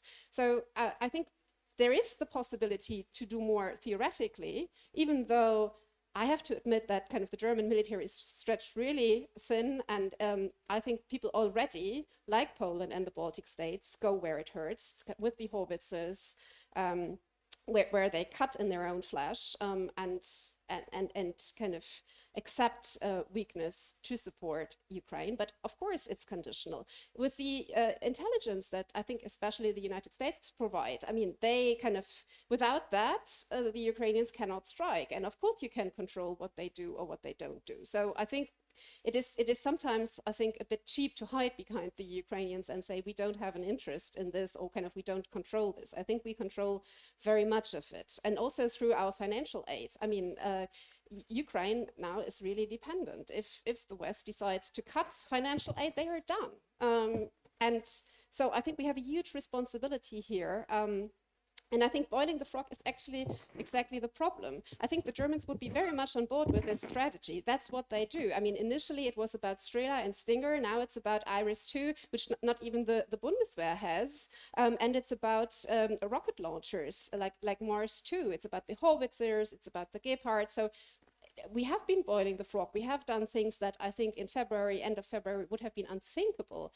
The problem is that we are not only boiling Russia, we are boiling Ukraine at the same time. And I think that is where the difference emerges, that some European countries, as Sławek has said, push for much more kind of speed and a forceful kind of cooking process that cooks Russia more than Ukraine. And others are more risk averse and kind of are, as I said, inching forward and considering forever what weapon system to send and whether that would be escalatory or not. I think that is the problem. I think it's not the direction we want to go, with the exception of kind of what Sławek said, we shouldn't discuss now about kind of Russia in the future. I think that is also where kind of we are really divided in Europe. And I have to admit here that I have problems myself when I hear my chancellor, saying that if Russia would go back to respecting borders and to go back to accepting the Paris Charter principles, we could make the old order that worked so well function again. I have problems with this. But we have to acknowledge that it is there. We cannot wish it away. It is what he says and what he thinks. So, okay. Can I? Do you want to respond directly? A little bit. Please go ahead. Because this is, when we hear it, when I hear it, I can speak for myself. I see that the challenge number one, which is understanding what's at stake, is not met by one of our key neighbors, key allies. And this is, when Scholz says stuff like this, it undermines so much the trust. This is the real then breakage between Germany on one hand and Central and Eastern Europe, Northern Europe as well. That undermines also the future of European security based around Europe, based around EU. Because the main, what it causes is for us to count on ourselves and count on the Americans, who are the main boiler, by the way, of the frog. They really have the control the gas much more than either you or us. But the overall, switching a little bit, Anna, to your question, I mean, the overall thing that is at stake and that where Crimea is just a piece is the question of Russian imperialism. And that's the view in Warsaw, but that's certainly the view also in Ukraine, that unless you break Russian imperialism, and that would require Russia to change internally, they will live under their shadow, and they will be back sooner or later. So whether this is in Crimea, like Sławek described, that basically a defeat on the battlefield then changes Russia internally, or in some other way, that's the challenge of our times. That's Russian imperialism that either goes away, and if it doesn't go away, then we'll continue to be at this long war. And I was in Kiev about 4 or 5 weeks ago, and I can tell you that the people there are incredibly tough, incredibly resilient, both the civil society and the political class. And unless they are, they will fight to the very end. And I don't think we have the moral, and this is where I would say moral, right to turn off the taps on them and let them be defeated, because this is what it would take for them to stop. So I think we need to figure out how to deal with the imperialism in Russia at the end. Thank you so Thanks. much. And Andrew? I'm not going to use any cooking metaphors, so no boiling, no boiling for me. Look, I have no idea what the end state in Russia will look like, and I don't think anybody in this room does. And frankly, I think we're being arrogant when we talk about regime change, or maybe this. We have only a very limited ability to shape what processes and developments will take place in that country. Okay, that's point number one. So we can build these endgame scenarios. I'm running a workshop now at the Marshall Center for a year on end states in Ukraine that also involve end states in Russia. They're important for strategic, kind of bigger strategic picture, but I think what we know is likely to happen is that, at least historically speaking, every time the Russians were defeated militarily, it led to a considerable period of instability, turmoil, revolutionary change, what have you. And that's fundamentally because we're not fighting imperialism. My country fought terrorism, imperialism. During the Second World War, we didn't fight Nazism, we fought Nazi Germany. We're fighting the Russian Federation with the Ukrainians at the front lines because as the cliche goes, I mean, Brits had an empire, Russia is an empire. So the narrative that Putin built for the Russians over the past 20 years, in my view, and I can overdo rationalizing history, so bear with me, but it's very, very much similar to what happened in interwar Germany after the First World War. The great Russian nation that was robbed of its place in the sun, betrayed by the politicians, from Gorbachev through Lenin, through drunken Yeltsin, all this kind of stuff. This is 20 years of hybrid warfare, revisionist hybrid warfare by the Russian Federation, led by this KGB gangster, to essentially restore the Russian sphere of influence in Europe, re-enter European politics, and make Russia into a key player in Europe. If you look at what he provided just before the invasion, going back to pre-1997, right? Those are spheres of influence offer. Americans out, no NATO deployments. You know, we will provide you with energy. You will provide, you know, us with consumer goods and convenient apartments and whatnot, but we will have a voice in Europe.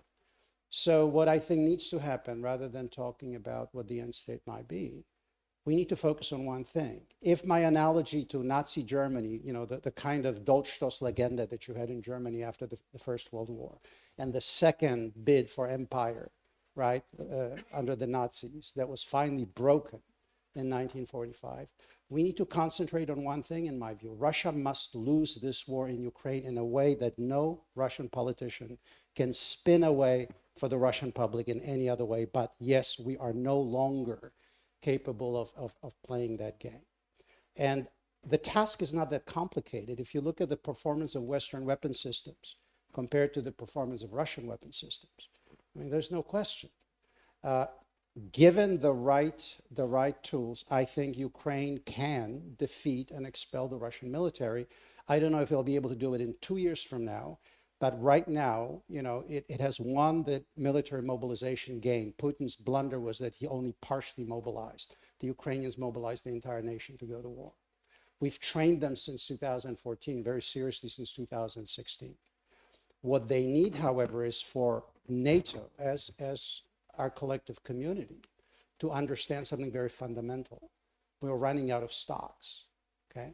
If you look at the munition stocks, the United States has about, before the war, we had about 400 to a million 155 millimeter rounds in stock.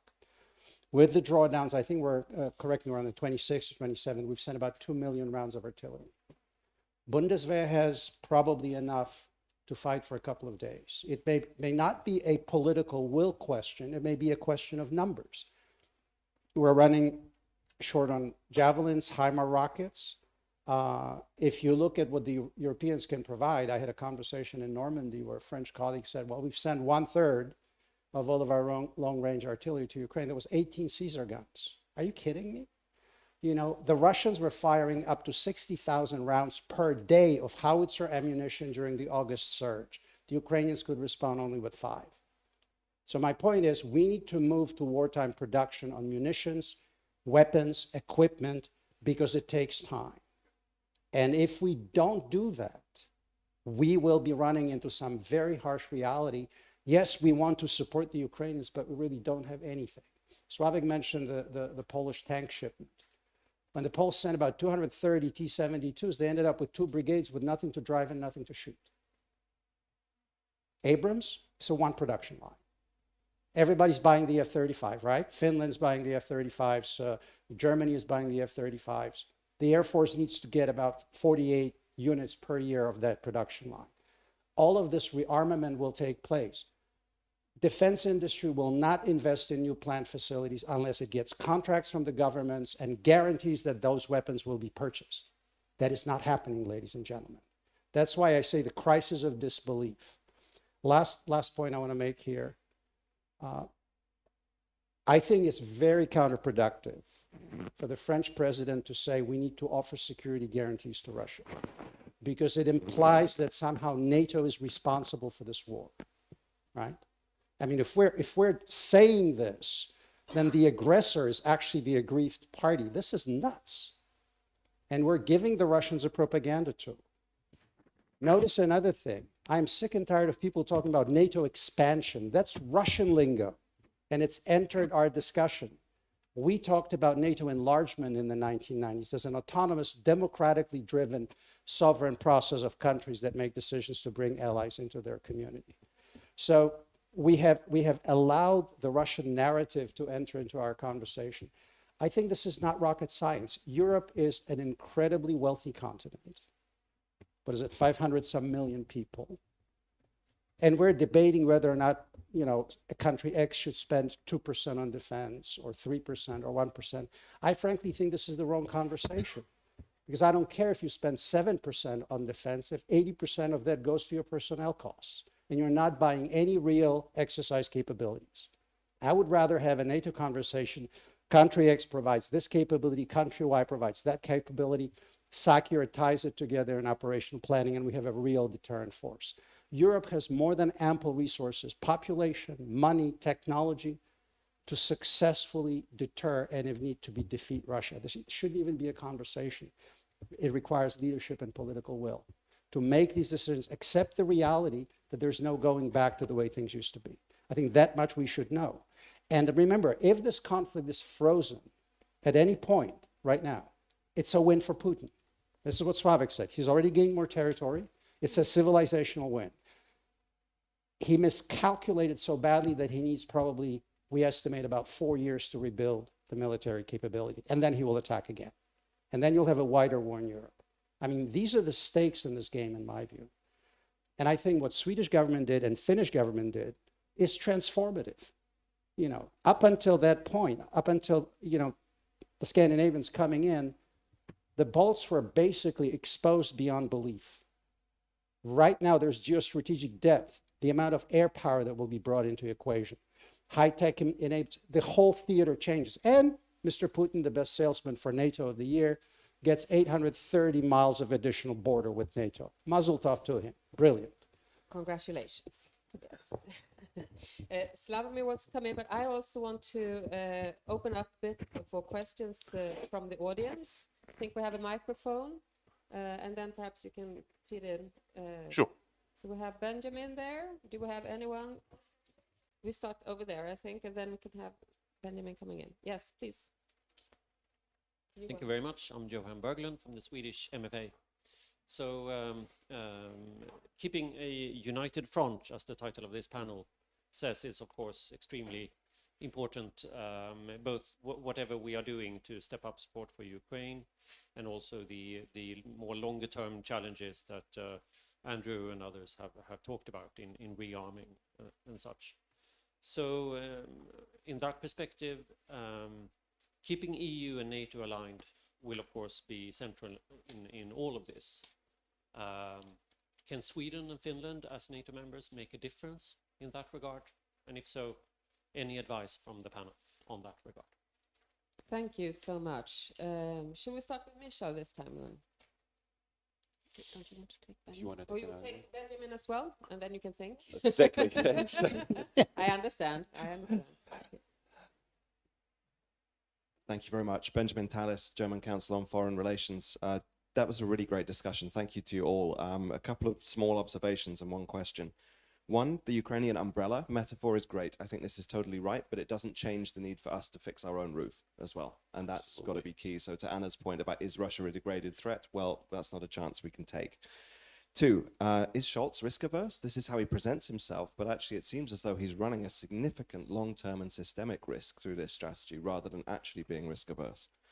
Three, the distinction between those who take the war as their own and who therefore realize the stakes of it, and those who don't take the war as being their own as well, seems to be the key division, which this is then my question to you, whether you think the bigger divide is actually between those who have actually seen the stakes of this, not only in terms of democracy versus autocracy, but the need to actually secure, reform, and reinvigorate liberal ordering, and those who are stuck in the past, in Macron's sense, this great power politics, grandstanding on the world stage, and those like Scholz who are stuck in the present. So we have the past, the present, versus the potential future, I think is the big divide emerging in Europe. Thank you. Thank you so much. I think, Sławomir, you have been waving. So yes, I think I was waiting for this kind of question, I think, yeah. or the comment. Yeah, but thank you. That's great. I think that the key division issue, I think the key division is about recognizing Ukraine as a security parameter. And I believe that eastern flank, including Finland and Sweden, do recognize Ukraine as their security parameter. While Germany are divided on the issue, and I have the feeling that there is no clarity about the issue in the United States as well. I think majority of foreign and security community of United States don't recognize Ukraine as a security parameter of United States. That's my perception. And that's exactly why it is so risky for Europeans to be divided on this particular aspect, because if we don't have a clarity in Europe that Ukraine is fighting our war and belongs to our security parameter, we would not have a right to demand from Americans to recognize Ukraine as a part of their security parameter. So, and of course, you know, with Biden administration, I don't expect that anything would go wrong. But you know, there is a clear division in the United States. I would say a political division in approach to alliances. While the Democrats do believe that, you know, institutions are of value of themselves, you know, there's international rule-based order, all this thing, and with Germany as a key American ally in Europe, all this stuff are Republicans are inclined, I believe, to task-driven approach, and that's why they are inclined to opt for you know, willing and able coalitions, and NATO and other institutions are only you know, are useful if they fulfill their task.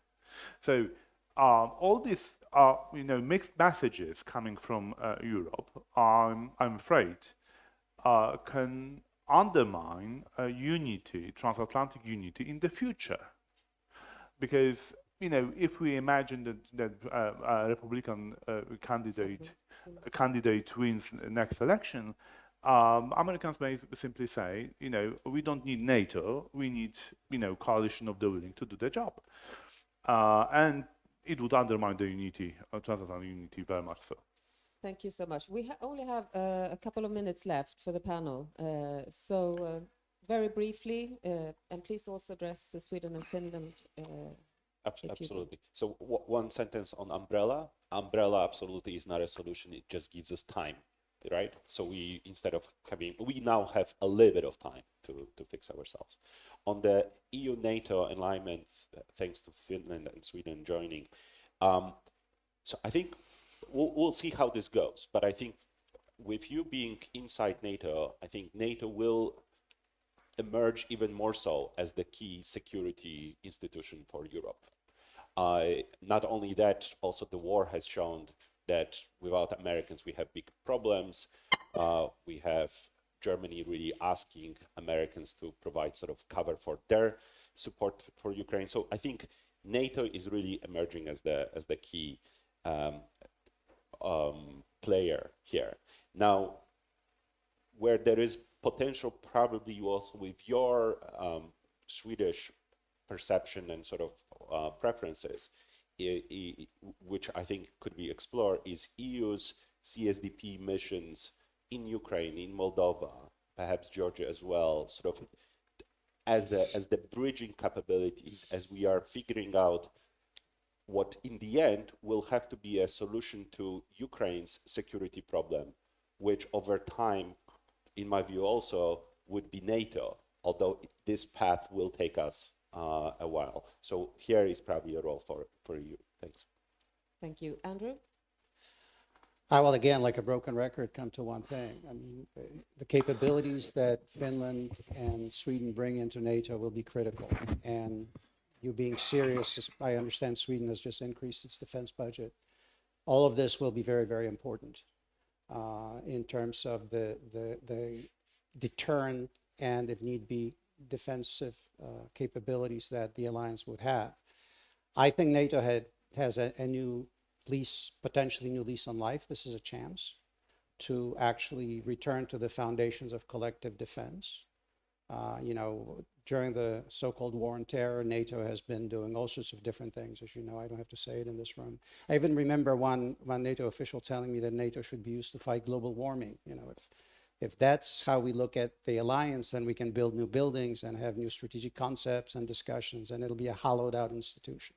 So NATO has to get back to basics of defense. And those basics are basically the military capabilities of the countries that are member states of the alliance. And the ability to train to fail, the ability to cooperate, coordinate. The US is running Army 2035 program right now to get the joint force away from essentially, CT operations to a cross-domain capable force by 2035, probably 2029. If Europe doesn't modernize, you will not be interoperable with us. I mean, it's just that simple. So serious money, serious contracts, industry building up capacity, and we should be doing the same, moving to wartime production to have the stocks that we've depleted over 30 years. Thank you. So Jana, last words. Yeah, from so you. on Sweden and Finland, I see three tremendous contributions. First is a better understanding, like Sweden and Finland can teach other Europeans with the Baltic states and also Poland, a better understanding of the concept of resilience and total defense.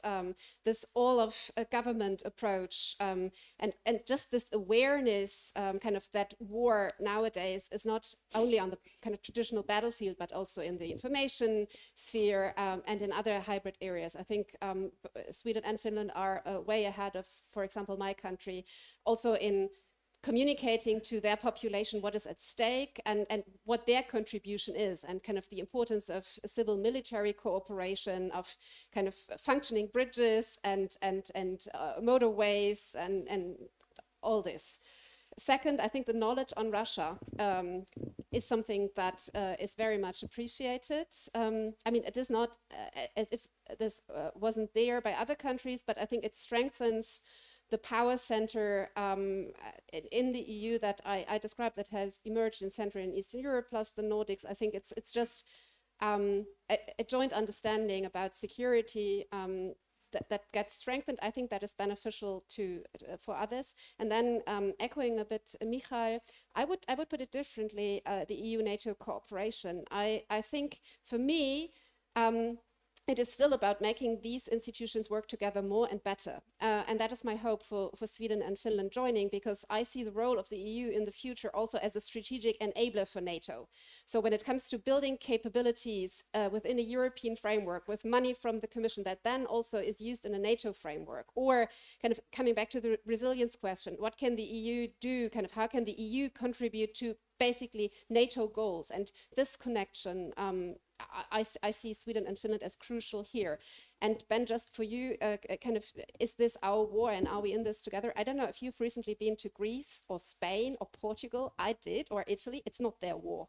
It's not the war of most people there. And it's not, I'm actually not even sure if it should be. Like Andrew was in the beginning talking about France and they are only interested in the South. And you were actually belittling this. I can understand this wholeheartedly, looking at kind of geography and looking at where Spain is. I can understand that they are afraid of different things and that they have different priorities. I think the idea of NATO and also EU solidarity was never that everybody kind of has exactly the same threat assessment, but that everybody is on board to defend everybody. And that's why I would advocate for kind of NATO not losing complete focus of security concerns of the southern countries, because that is crucially important to keep them on board. It is still an alliance with a give and a take, and it cannot be that kind of this one overarching security threat where I see where I think it's my war. But I can understand when a Greek person tells me what it's so far away, why is that my war? I can try to explain, but he has all sorts of reasons why other security threats are more important and dear to his country. Yes.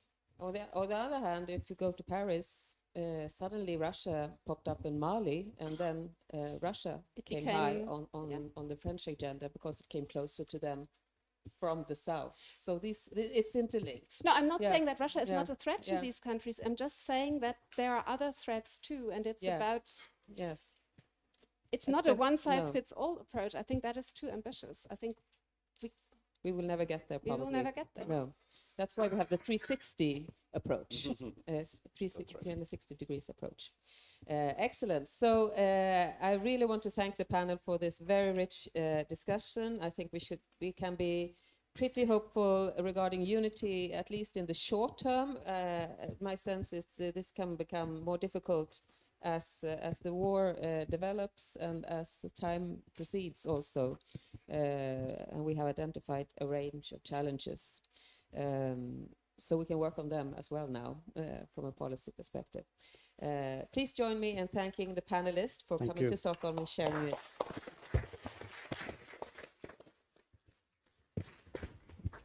We will have a coffee break now and come back ready to listen to our special address at 11:10. So please, coffee's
It's time to resume.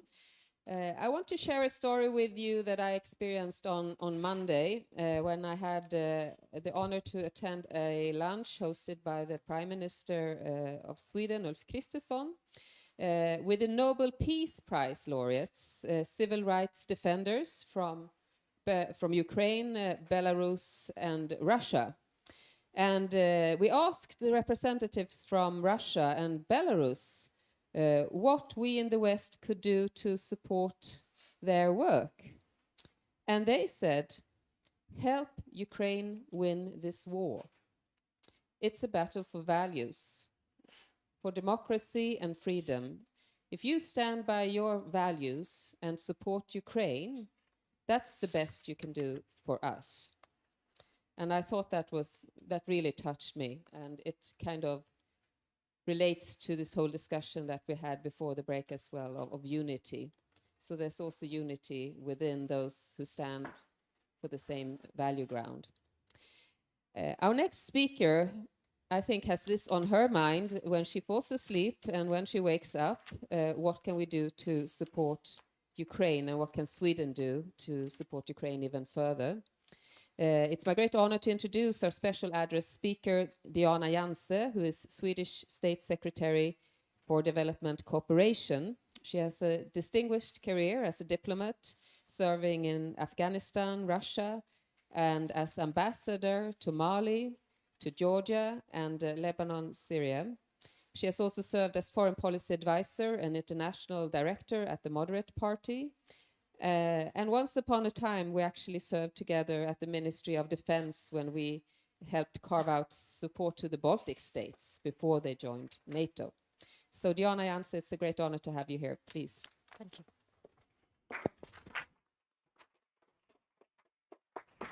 Thank you. Thank you. Ladies and gentlemen, it's really my pleasure to address you today, even though it's against a very sad backdrop. Russia's full-scale invasion of Ukraine has been going on for almost 10 months now. It is December, and the temperature is starting to drop below zero in Kiev, Kharkiv, in Mariupol, and in Bakhmut. Winter has arrived. And Russia is using the opportunity to attack Ukraine's energy infrastructure on a massive scale with the intention of breaking Ukraine's resistance. The cowardly bombing campaigns of residential areas, of schools, hospitals, and energy infrastructure are deliberate attempts to demoralize the Ukrainian population. The aim is to cause societal collapse and to force millions of people to flee or surrender to Russian aggression. I know that Russia will not succeed in breaking the Ukrainian spirit, resilience, defiance, and stamina. Ukrainian men and women fight for their lives, their right to freedom and their own choices, their territory and the very existence of their country against the Russian aggressor. Equally important and necessary is that we, a united West, stand firm in our support for Ukraine. Because in addition to terrorizing Ukraine, bombing civilians, and weaponizing energy and food, Russia's war is also a war against our values, our system of governance, and the international rule-based order. Thus, it is existential also for us. Supporting Ukraine is therefore one of the Swedish government's main foreign policy priorities. It is difficult to think of a more important one. Sweden has been a long-standing supporter and partner to Ukraine for decades. Since the 90s, we have been one of the main donors and partners. Up until the 24th of February, we have supported Ukraine with a total of 370 million euros over the years. Since the 24th of February, Sweden has provided another 810 million euros in military support, as well as direct financial support to Ukraine's armed forces, humanitarian support, and development aid. In addition to these efforts, we also support and welcome the approximately 45,000 refugees from Ukraine who have come to Sweden. Since the new government took office 8 weeks ago, we have doubled down on support to Ukraine. A few weeks ago, the government presented a winter package help to Ukraine and also Moldova to get through the winter. It consisted of some 275 million euros in military aid and more than 60 million euros in humanitarian and development support. We have since then also supported the Grain from Ukraine initiative with more than 9 million euros to help the Ukrainian grain to countries whose imports have been halted by Russia, important for Ukraine's economy, important for the global fight against food insecurity at a time when risk for famine is high, for instance, in the Horn of Africa. But it's also important in fighting the false Russian narrative in the global south. Tuesday in Paris, that's yesterday, Sweden presented yet another contribution of 55 million euros that will further help the Ukrainian state to continue to function despite the war and destruction. It is amazing to see that despite everything, schools remain open, the state continues to pay pensions, and everything from trains to hospitals operate. It is crucial to support this. Sweden will continue to stand in full solidarity with Ukraine. As the incoming EU presidency, continued unity within the Union remains a key priority.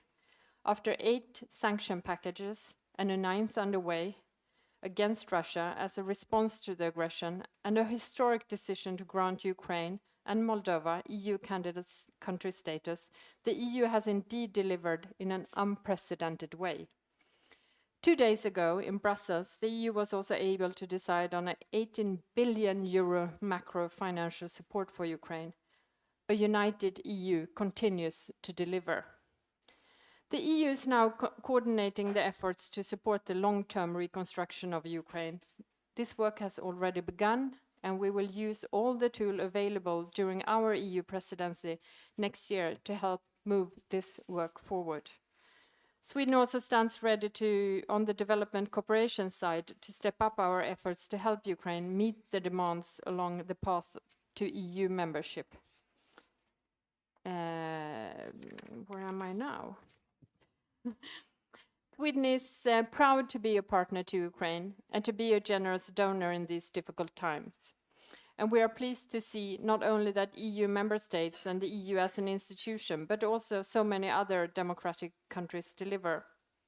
But despite all our efforts, we also remain painfully aware that more has to be done and that Europe as a whole must continue to do more. The cost of supporting Ukraine might seem high, but the cost of not resisting Russia would be exponentially higher. It would be more costly and more dangerous. Also, from a moral standpoint, there is no other choice. At the same time, it is obvious that the cost of reconstructing Ukraine will not be met by foreign aid alone. Private investments will be an absolute necessity. That is why we need to restore the international market's confidence in Ukraine to attract new investments. We know that Swedish companies are well placed to assist Ukraine in reconstruction, not least when it comes to sustainable and green solutions that will benefit the Ukrainian society, also in the longer perspective. We will do what we can to support this. Persistence will be crucial to win the war, and we will continue to support Ukraine for as long as it takes. We will also need to prepare for helping Ukraine one day, hopefully soon, assist them in securing a peace and building a safe and prosperous country.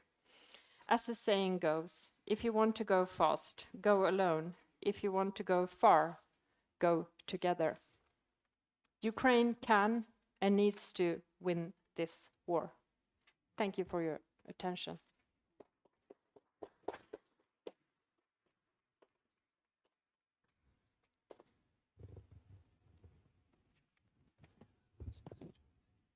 Thank you. Thank you very much, Diana, for that very emotional input. And I would like to also say that it's so important to know that Sweden is going to help Ukraine as long as it takes. And I think this is a very positive note. The financial help, the humanitarian aid and everything what is needed now to help Ukraine over the winter and further beyond. we would like to take your points, your thoughts into our next panel, and I would now like to invite the panelists for the second panel to the table. Please, General Erhard Bühler, Eva Hagström-Frisell, Hanna Ojanen, and Benjamin Tallis. And thank you again, Jana.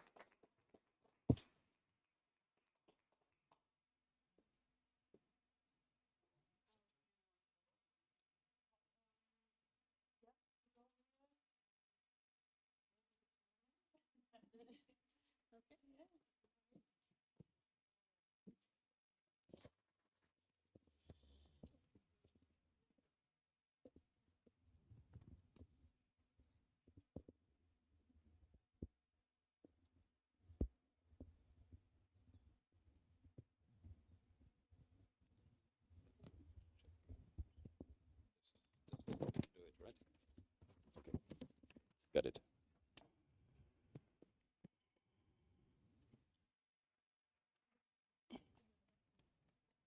So, that's good.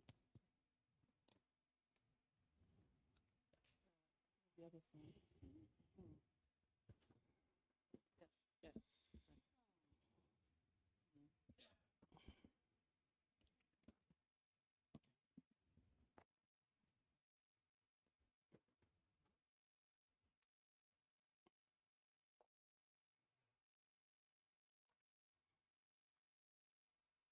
Okay, so if everybody is set, I would then like to start the second panel. We have already spoken about the role of Germany and the Nordic countries, Finland and Sweden, and it was said that both countries have undergone a nearly complete overhaul in their defense politics and also strategic thinking since Russia's war started against Ukraine. Germany has declared the Zeitenwende, and we will hear an input about that later. And the special funds of 100 billion euros are on the table. Substantial defense investments are made in many European countries. We just heard about the Polish example. And policy makers are rapidly reassessing their nation's role in European and transatlantic security. For Germany, it is now clear that security cannot longer be achieved together with Russia. It has to be achieved against it. And the question would also then be if Germany can stay in the center of developing further the European pillar within NATO and EU's common security and defense policy. We will talk about that as well. Finland and Sweden, both member states of the European Union and both democratic countries, are becoming NATO members. I say this because this is quite unique to have countries in that state joining NATO next year. But what will be their contribution to NATO, and what would be the Nordic-Baltic region's place in an era of great power competition with a major war on the European continent? These and other questions we are going to talk about, and we go also more deep into what has been discussed during the panel before. I would like to shortly introduce our speakers. We have General Erhard Bühler. He is the former Chief of Defense Planning at the German Ministry of Defense and commander of NATO Joint Force Command, and recently he commanded Allied Joint Force Command in Busan in the Netherlands, but also formerly in the NATO Joint Warfare Center in Stavanger, Norway. General Bühler is closely following the Russian war in Ukraine with weekly or even twice a week assessments in a podcast for the German radio station MDR. It's called Was tun, Herr General? What to do, Mr. General? So I think that's also something we will probably hear about from you later. I would like to give you the word first, but I would also like to shortly introduce to my right, Eva Hagström Frisell. She is the Deputy Research Director in the Swedish Defense Research Agency, the FOE. And your expert areas include security and defense policy of European states, military cooperation in Europe, and international operations. And a very interesting article just came out from your agency. It's called Tyskland och Zeitenwende. So you also elaborate on the change of the era of the German Zeitenwende. We have to my left Dr. Hanna Ojanen. She is a research director at the Faculty of Management and Business at Tampere University in Finland, and also adjunct professor at the Department of Warfare, Finnish National Defense University. And your recent and recommended reading is Finland and Sweden and NATO, the potential of new security providers. And I think we will hear about this more in a second. Dr. Benjamin Tallis is a research fellow at the German Council on Foreign Relations in Berlin. And you run the project action group Zeitenwende. This is why you will emphasize on this a little bit later on. And a recommended reading would be Finland and Sweden and NATO. This is will be a book. Your book, which is coming out next March, I think it will be. It's about insecurity, mobility and crisis in the enlarged EU and its eastern neighborhood. But your recommended reading now is What is Zeitenwende? So this is what Zeitenwende? Okay. Question mark. Yeah. Thank you so much. So I would like to start with Mr. Bühler, General Bühler, and we also have like 6 to 7 minutes, and then we have a discussion round. Yeah? Thank you very much. My name is Erhard Bühler. Thank you very much for inviting me to this panel and inviting me to Stockholm. I'm glad to be back in Stockholm again. I retired 2 years ago as a commander in Joint Force Command in Bronsum, responsible more or less for the Northern European arena.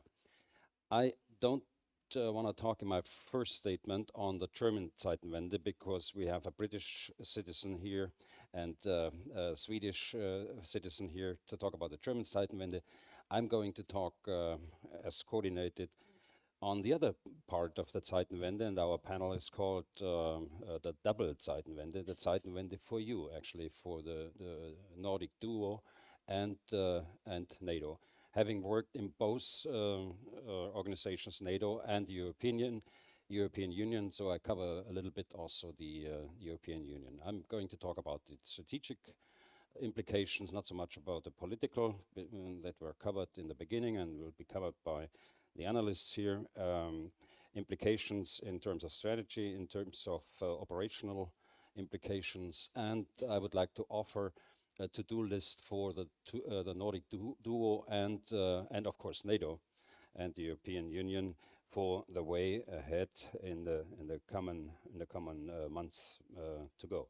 So first, very briefly, because it's from the bottom of my heart, the political implications. It will foster the cohesion of the West. This is obvious, and I think everybody can agree on that one.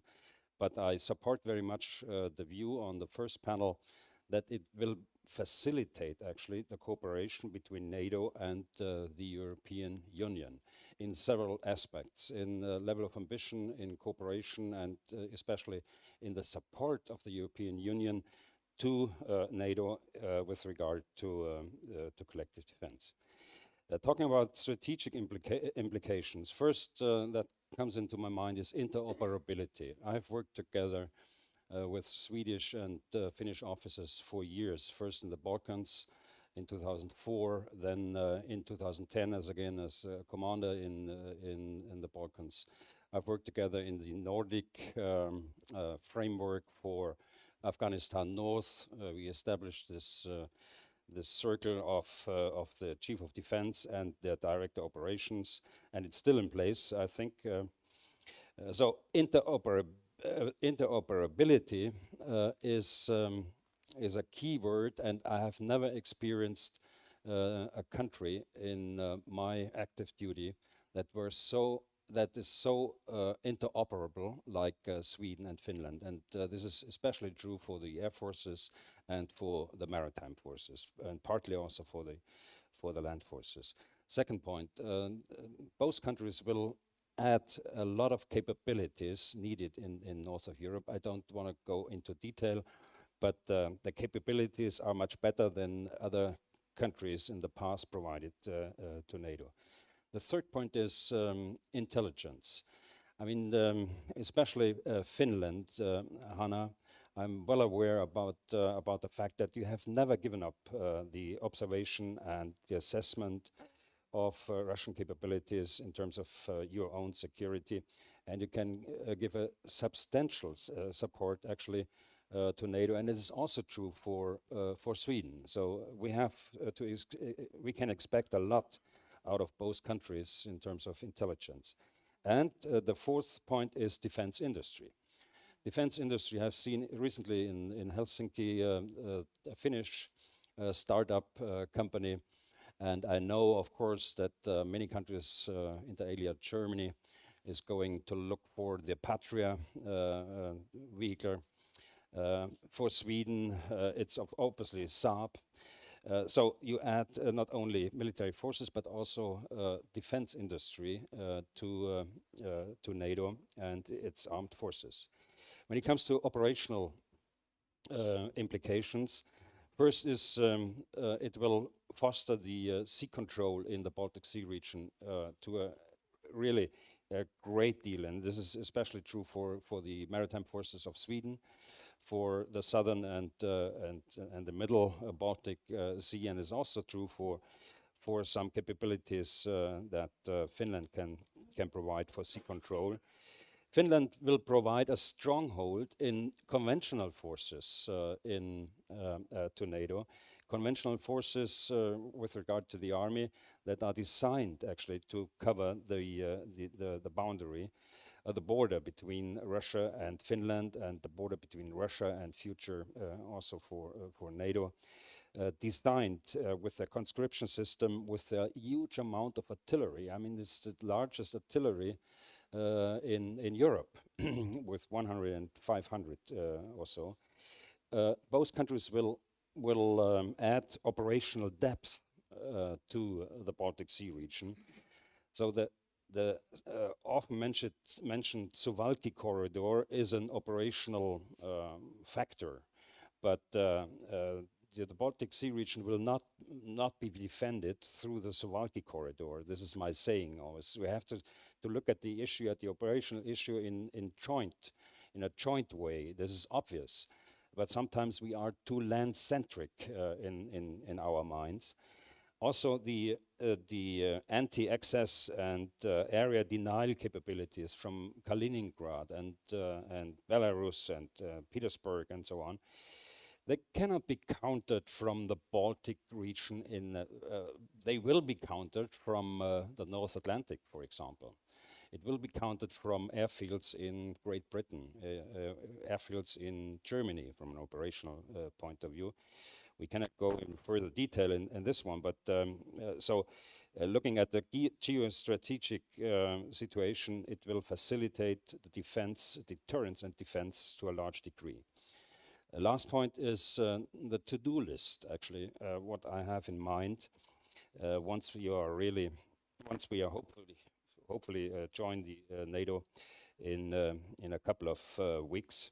So it's first operational planning, and you will certainly, and your military will certainly contribute a lot to the operational planning, to the defense plans of Northern Europe, and well, you don't need it, but I would encourage to actively, from the beginning, actively join the considerations, and you are joining NATO at the right point and time to give your inputs into the operational planning. Second point is the alignment of the command structure in NATO. I heard the security advisor talking about the manning. That's true. This is also a factor, but alignment of the command structure is really necessary. We need to come to a kind of regionalization of deterrence of defense in the future. We will certainly have the Supreme Command shape responsible for the area, but I see my old command in the lead for the operational side, so Joint Force Command Bronsum and Joint Force Command Norfolk. We have to think about a maritime command in the Baltic Sea region. You know, Germany has offered one in Rostock. And we have to think about, and it's much more difficult, about a land component command for the northern region. So far, NATO has only a land component command in Izmir. I foresee a different one and an additional one for the northern part, and I have an idea on this one. Exercises and scenarios. The scenarios need to be adapted to the new situation. We have scenarios where Finland is the aggressor I mean the territory of Finland is the aggressor. This needs to be changed immediately. We have to come to a kind of deterrence management also. We have started this process in 2018-19. I can expand on this one a little bit later. In all operational terms, we have to think NATO and not national from a national point of view, and not from a binational or multinational coalition of the willing point, but from a NATO point. This is a very important principle, I think. And last point is support of the European Union to the defense of Europe as a supporter for NATO in setting up the necessary capabilities, and not to forget the cooperation and the consolidation of the defense industry. I pause here. Thank you very much for your patience. Yeah, thank you very much, General Bühler, for this insight. And I would like to immediately go first to Sweden, in order to also hear your point of how you assess the contribution, which has been mentioned by General Bühler, about what can Sweden actually contribute, and what would be Sweden's role in strengthening of NATO. And was mentioned the strategic planning, the operational planning, command structures. Is Sweden ready to join NATO? Yes, thank you very much for the invitation to come here. I was thinking first to address a little bit the broader issue of new security dynamics in Europe, as was addressed in the first panel, and then a turn to Sweden and the fundamental shift really of Swedish security policy that is ongoing as a result of our application for membership in NATO. So just to put the ongoing reforms in perspective, I believe the war in Ukraine, or Russia's war in Ukraine, has led most countries in Europe to undergo fundamental reviews of previous national security strategies. Sometimes that includes a reorganization of the national security structures and leading to large increases in defense spending, which is the case in both Sweden and Germany. And I think we're in the middle of this strategic reorientation, and there is a little bit uncertainty as to where it will end. Some countries that I've been talking to stress that what we see is merely an acceleration of trends that we already identified previously, while others argues that the return of large-scale warfighting in Europe really marks a breaking point that merits a more fundamental review. Either way, I think the needs are great within the Western armed forces to once again prepare for high-intensity war fighting, and it will take some time before investments will translate into improved capabilities.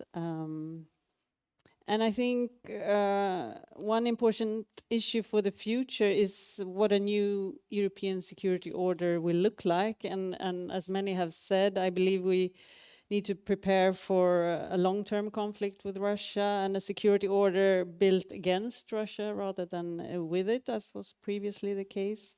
And I think one issue to discuss is how much the West actually should sort of try to promote the previous rules-based order or if we also have to adjust to a world order based on great power competition and that stresses the importance of hard power.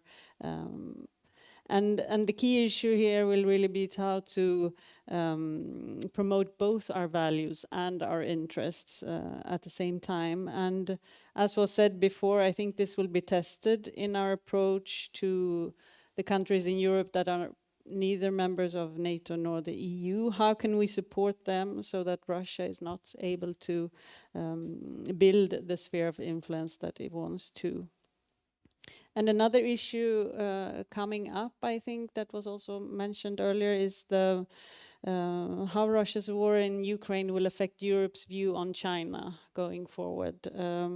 There's an increasing public awareness of China's policies, and the question is how will that translate into policy as well. So I think that are important issues to consider for the future. But when it comes to Sweden, I think it's fair to say that Finnish and Swedish decision to apply for membership in NATO represents one of the most fundamental changes to security policies in Europe. But the future Swedish NATO membership can both be characterized as a fundamental break with previous 200 years of military non-alignment, but also as a result of gradual adjustment of our security policy towards first partnership with NATO and then a membership. Because Sweden has been a member of the Partnership for Peace since 1994, and as was mentioned, the armed forces has really increased their interoperability with NATO ever since, adopting NATO standards and procedures, also in a purely national context. And this interoperability and access to information in NATO and access to NATO decision-making was improved by the participation in several international crisis management operations. But even against this background of very close cooperation, I think becoming a member will entail a major mental transformation in Sweden, that our focus is no longer on defending our own territory, but also alliance territory. And that will require both political and military adjustments. Politically, Sweden has to understand the dynamics within NATO decision-making and the threat perception of all allies, as has been made very clear in the negotiations with Turkey. We also have to develop an approach towards NATO's nuclear policy and the issue of foreign military presence in Sweden, which is still debated politically.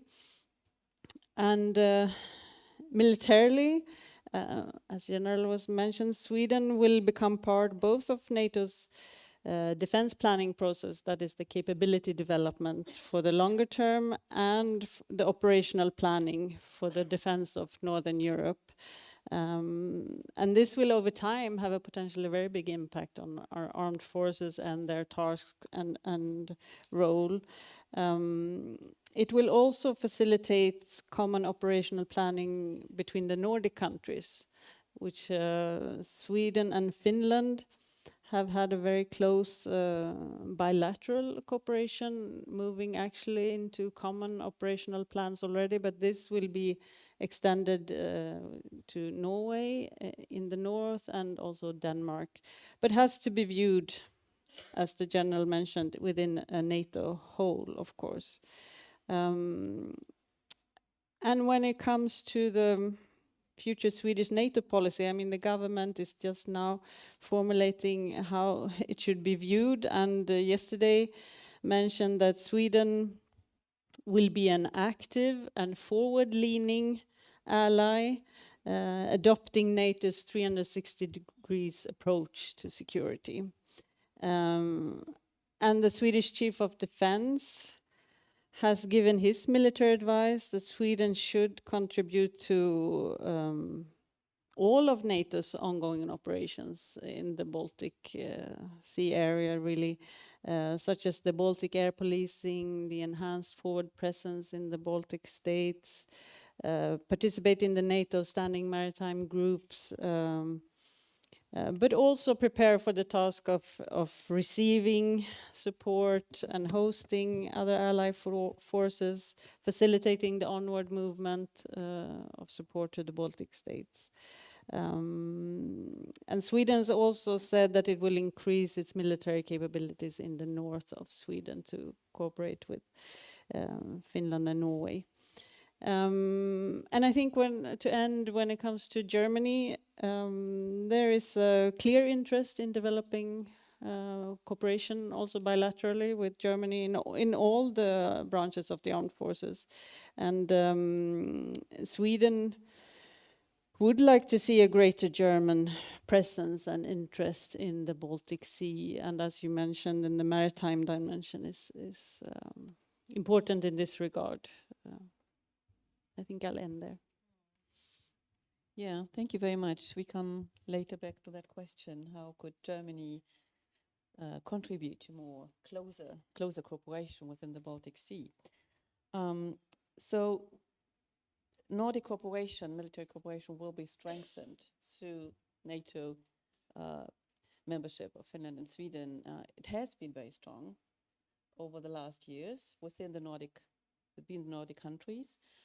But of course, also not only Baltic Sea, but also the Arctic is an area which we have to be aware of, that it has been an area of peace so far, but it can also be now under certain stress because of great power competition and also because of the closeness, the Russian border to Norway. So you mentioned Norway, and I think it's very important also to look a little bit beyond the Baltic Sea and look closer to the Arctic. I would like to now give the word to Hanna Ojanen, and it's of course about Finland's role, but also about generally embedded in European defense system, because Finland, as it has been said earlier, has very strong military capabilities, and the country who has never given up about conscription. So it's again, very strong and very huge public support. Also, Finland becoming member of NATO. So please, you have the word. Thank you.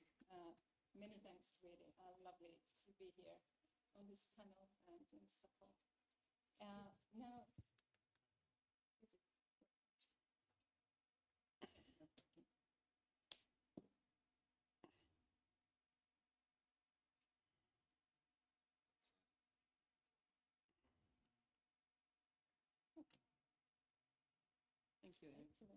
Thank you.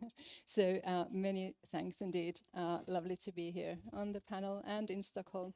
And yes, now that we are at the end of the year, it would be really nice to know more, know better, have answers. It would be nice to somehow be able to summarize, draw conclusions, perhaps draw lessons even of the year that has passed, like, see, this has changed and these might be the consequences. But it is really very hard. So much has happened very quickly, and so much continues to happen. And sometimes it feels as if it was the uncertainty that somehow keeps widening and deepening. But still, I try to weigh change and continuity here a bit and tell where I think now we might be, seen from a narrow Finnish perspective, or the Finnish end of the Zeitenwende. And a lot has changed. And I have to start with the obvious. Again, once more, Finland and Sweden will join NATO. Now, this, I didn't say Finland will join NATO because nowadays there is no Finland without Sweden and no Sweden without Finland in this sentence. So Finland is joining NATO, and we are getting used to that idea little by little. But we might be unsure, uncertain about the consequences in detail. Second, there is a change that we see in the bilateral relationship between Finland and Sweden, in that now it has been Finland that is leading the change and Sweden follows. It used to be the other way around. Yet this is not a change that took place this year. Rather, I think that the NATO decision is a consequence of a longer term change of dynamics. I remember some 10 years ago, already in the famous Swedish Sälen Security Policy Conference, we started to hear more Finnish speakers, and the Swedish speakers started to speak more about Finland. And it was like the Finnish traditional, unchanging defense thinking had somehow become more popular. So that was a change. What else is changing? Now I have to say we seem to think a bit less about Germany. Germany used to be, when thinking about politics more here than defense, it used to be a lighthouse for Finland, in the EU particularly, a country to trust, a country to follow, but also to hide behind its back. And now it is more like Finland taking decisions on its own, without waiting for Germany to do something. The important thing we need to ask here is whether these changes are short or long-term ones. We might find again Germany in a leading position, and certainly central for Finland, and we might also find quite soon Sweden leading again Finland in NATO towards what we can see as common interests.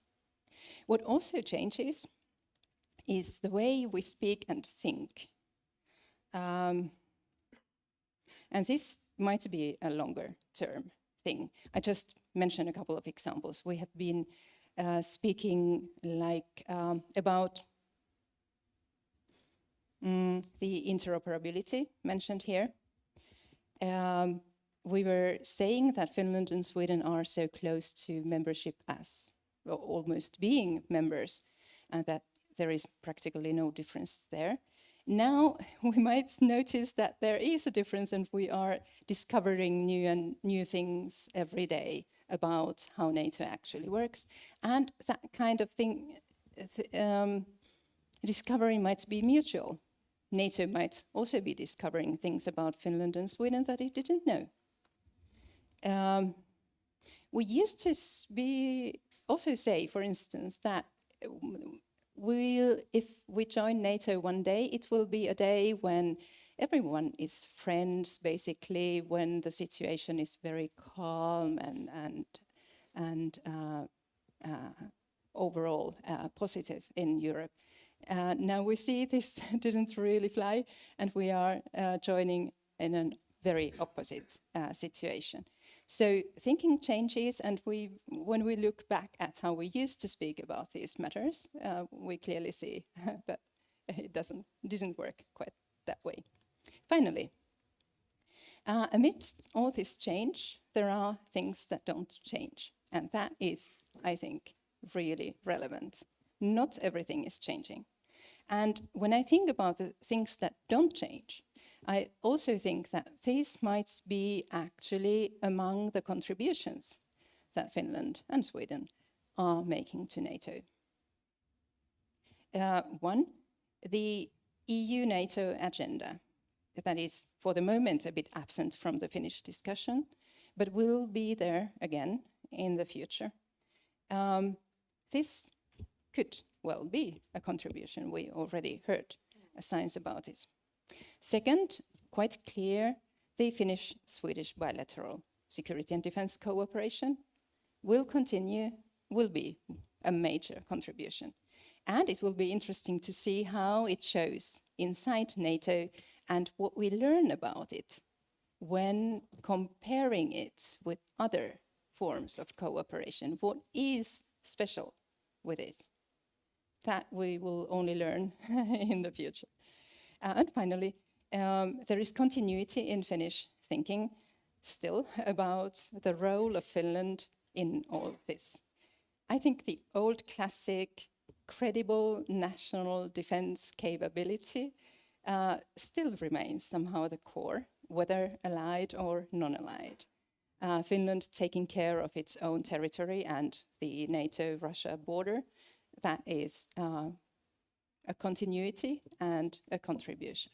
These would be my initial remarks. Thank you. Oh, thank you. Thank you very much, Hanna, very insightful. I would like to again mention what you said. It's the right time not to draw lessons from that year, because so much has happened. And now we will have new members joining NATO. We have old members. We have different members in NATO. Germany joined 1955. Also, it wasn't that easy to make the decision at that time. I think Konrad-Adenauer was the one pushing, but there wasn't really a consensus in Germany at that time. So we have this mixture of old members in different times, and now, as I said, truly democratic countries being members of the European Union, joining NATO in that difficult time, as you mentioned. And yes, and Hanna said Finland is now going to take decisions on its own, without waiting for Germany.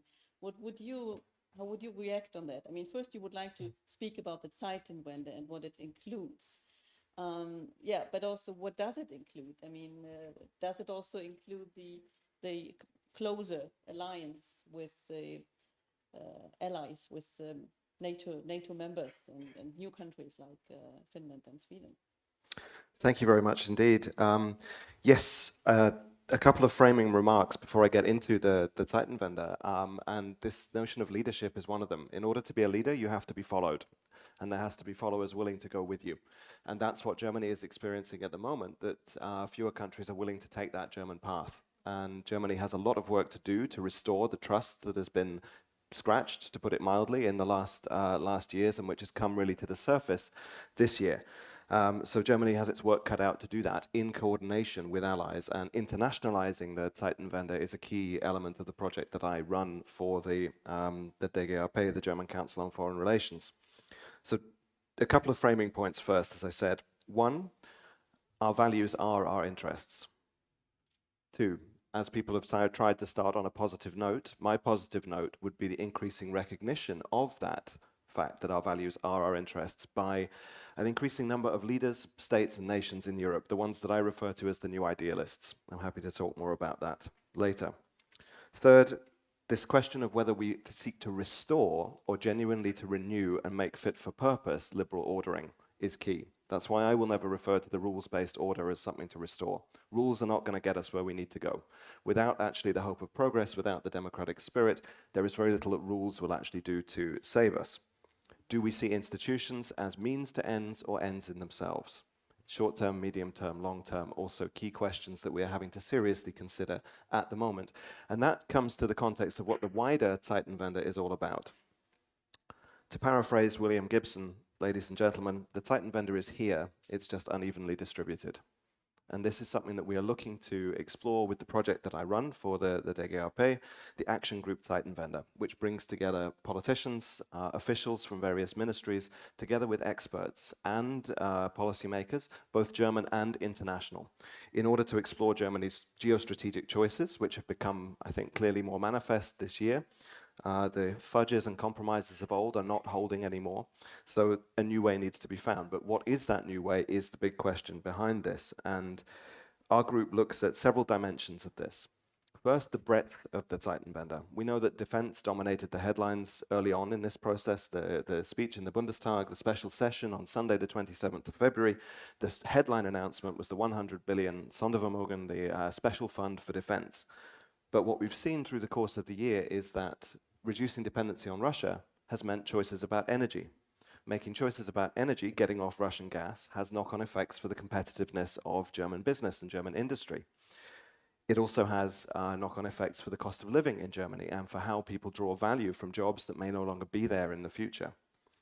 How that all comes together to affect Germany's reputation, standing, stature with allies, and ability to affect foreign policy, ability to influence others, as well as to take on board their concerns, is at the heart of what we're looking for. The ability of the German government and its partners to take German society with them, what we call the depth of the Zeitenwende. How much this will stick, how it can be sustainable, how it can be a change that lasts, rather than one forced on Germany from outside, rather than one that is seen to be imposed, one that is owned. Third, the internationalization of the Zeitenwende. How can Germany take better account of the values and interests it shares with allies, the values as interests it shares with allies as well? How can it better calculate those together with allies from the outset?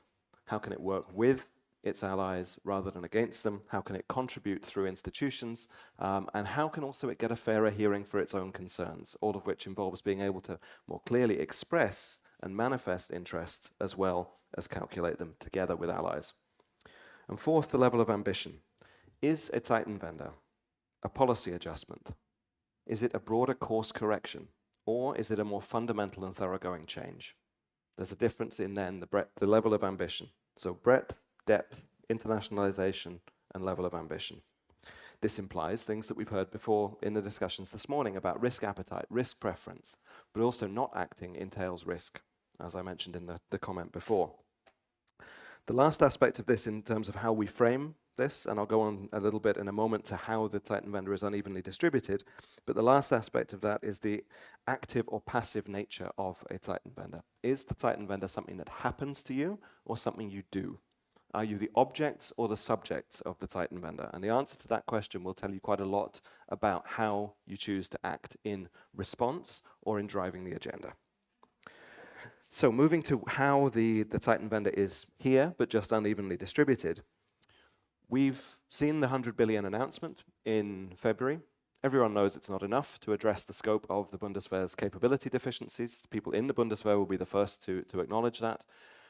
Nonetheless, it and the mentality that seemed to be behind it raised expectations, and raised expectations among the German public, among various German ministries, institutions, but also among allies. Now, we know that those expectations have yet to be met, to put it mildly. Progress is being made. There are things happening. In terms of supply of weapons to Ukraine, Germany has made enormous forward steps from where it was, but recognizing it started from a very low baseline. And still, in the mind of many allies, I think doesn't do as much as it could or should, particularly given its particular responsibility for the conflict in question. More generally, in terms of Germany's rearmament and change of mindset to become an active contributing ally rather than an obstacle, then this has a longer way to go. Not meeting the 2% target, or not meeting it better, as Andrew would put it, it still remains to be seen how that will or won't be carried out. And there's a lot of nervousness among German institutions as well as among partners to that. Much more positively, though, on the energy front, the transition away from Russian gas has happened at a far greater speed and with far greater thoroughness than I think anyone would have expected earlier this year. The building of 2 liquid natural gas terminals to facilitate the supply of alternate sources of energy. We can talk about the dependencies they may create another time, but to facilitate this has been done at record speed. 1 terminal is already completed, the second is about to come online. For any country, that would be fast. For Germany, this was lightning speed, and that has to be given credit. Similarly, flexible, smart actions like the €9 public transport ticket in the summer. This was a response that people could see, that they could feel, they could use and be brought on board with. It was the one that connected across the rising prices coming from the Russian war to the energy issue and how we make more sustainable public transport. This was possibly short-termist, but also quite smart thinking. We need to start coming up with more of those solutions that cut across the scope of the Zeitenwende and actually have meaningful effect. What is less good, again, perhaps on the economy and trade, the creation of new dependencies via natural gas from Qatar and so on, a state with whom we don't share that many values, as the World Cup has brought to clear attention, I think. But also the sale of the Hamburg port terminal, or part of the Hamburg port terminal, the sale of chip manufacturers. This has caused worries across Central Eastern Europe and in other allies. Is Germany making the same mistake again? What has been learned? What has changed? Where is the vendor in this Zeitenwende? So across those different fields, we've seen varying levels of progress, hence the unevenness that I speak of.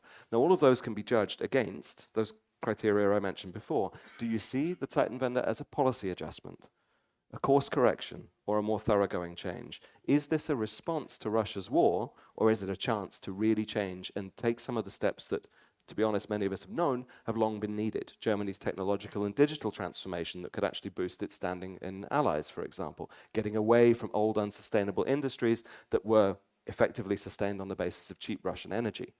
So how do we actually bring in those broader ways of thinking into the Zeitenwende, and how do we really coordinate it with allies, not in the way of announcing a 200 billion special fund for energy price caps, double the defense special fund, totally unstrategic, and not coordinated with allies, causing a reaction in both Paris and Warsaw, unifying Paris and Warsaw for the first time in quite a while, of saying, look, this looks like Germany first.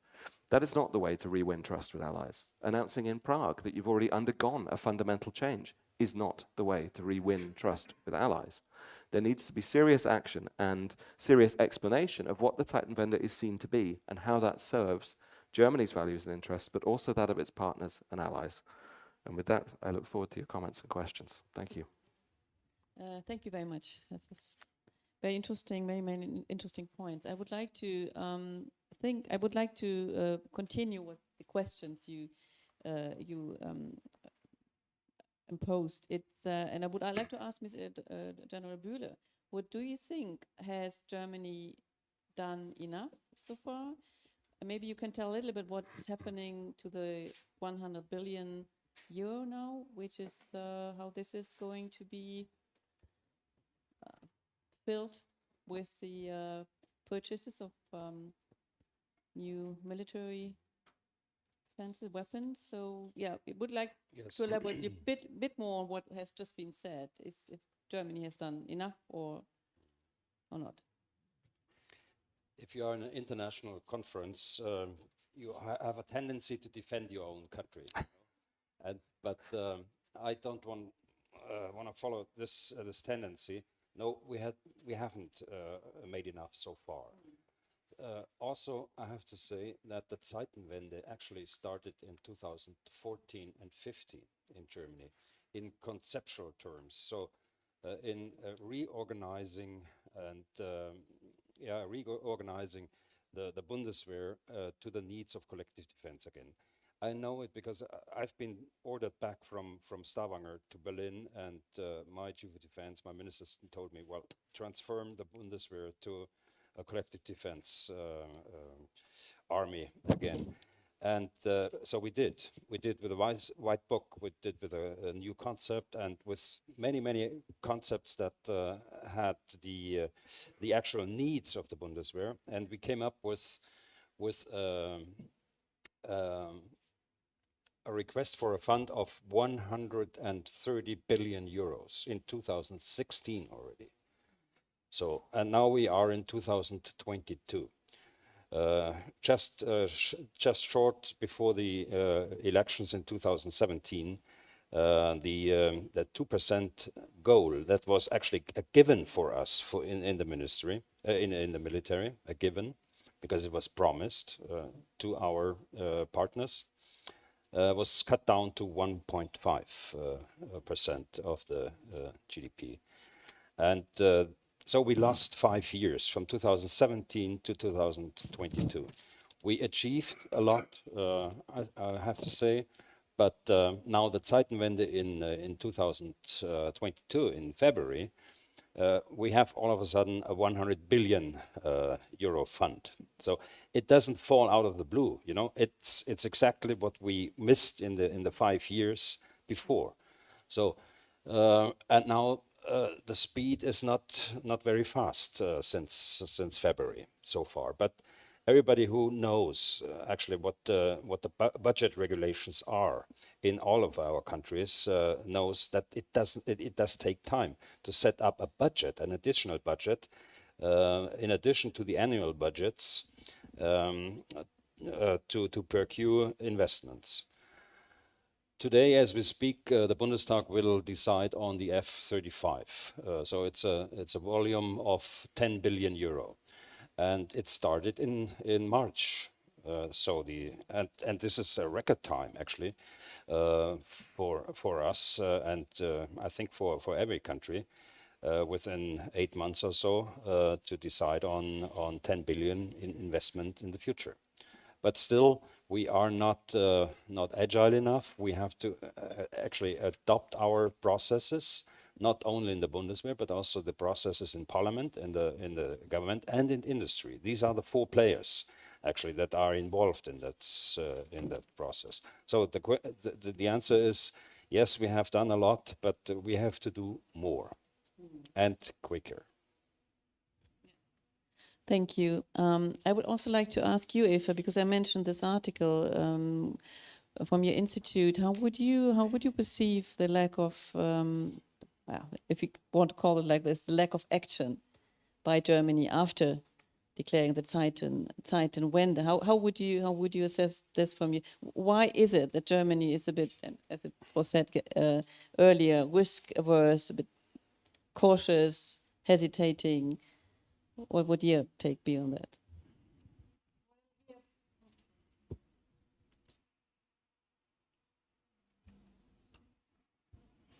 Well, actually, our assessment that one of my colleague Alina Engström wrote was really trying to situate Germany somewhere between new ideas and old reflexes. That we see a sort of a change in the view of how to approach Russia. That is not this trying to change Russia by getting closer and trading with Russia, but we actually see this energy transformation as quite significant, trying to break old dependencies, but at the same time having those old reflexes of not going alone, doing it in a multilateral context, not primarily using the military instrument, but seeing that as a last resort, promoting other instruments. So it's really somewhere in between, and I think that goes for all countries. That, as Hanna was talking about, between continuity and change, there's always you can see elements of the old policy also in the new context. And as General mentioned, when the transition started in 2014, yes, that was the same for many countries. That's where when the armed forces start to think about a different type of conflict and prepare.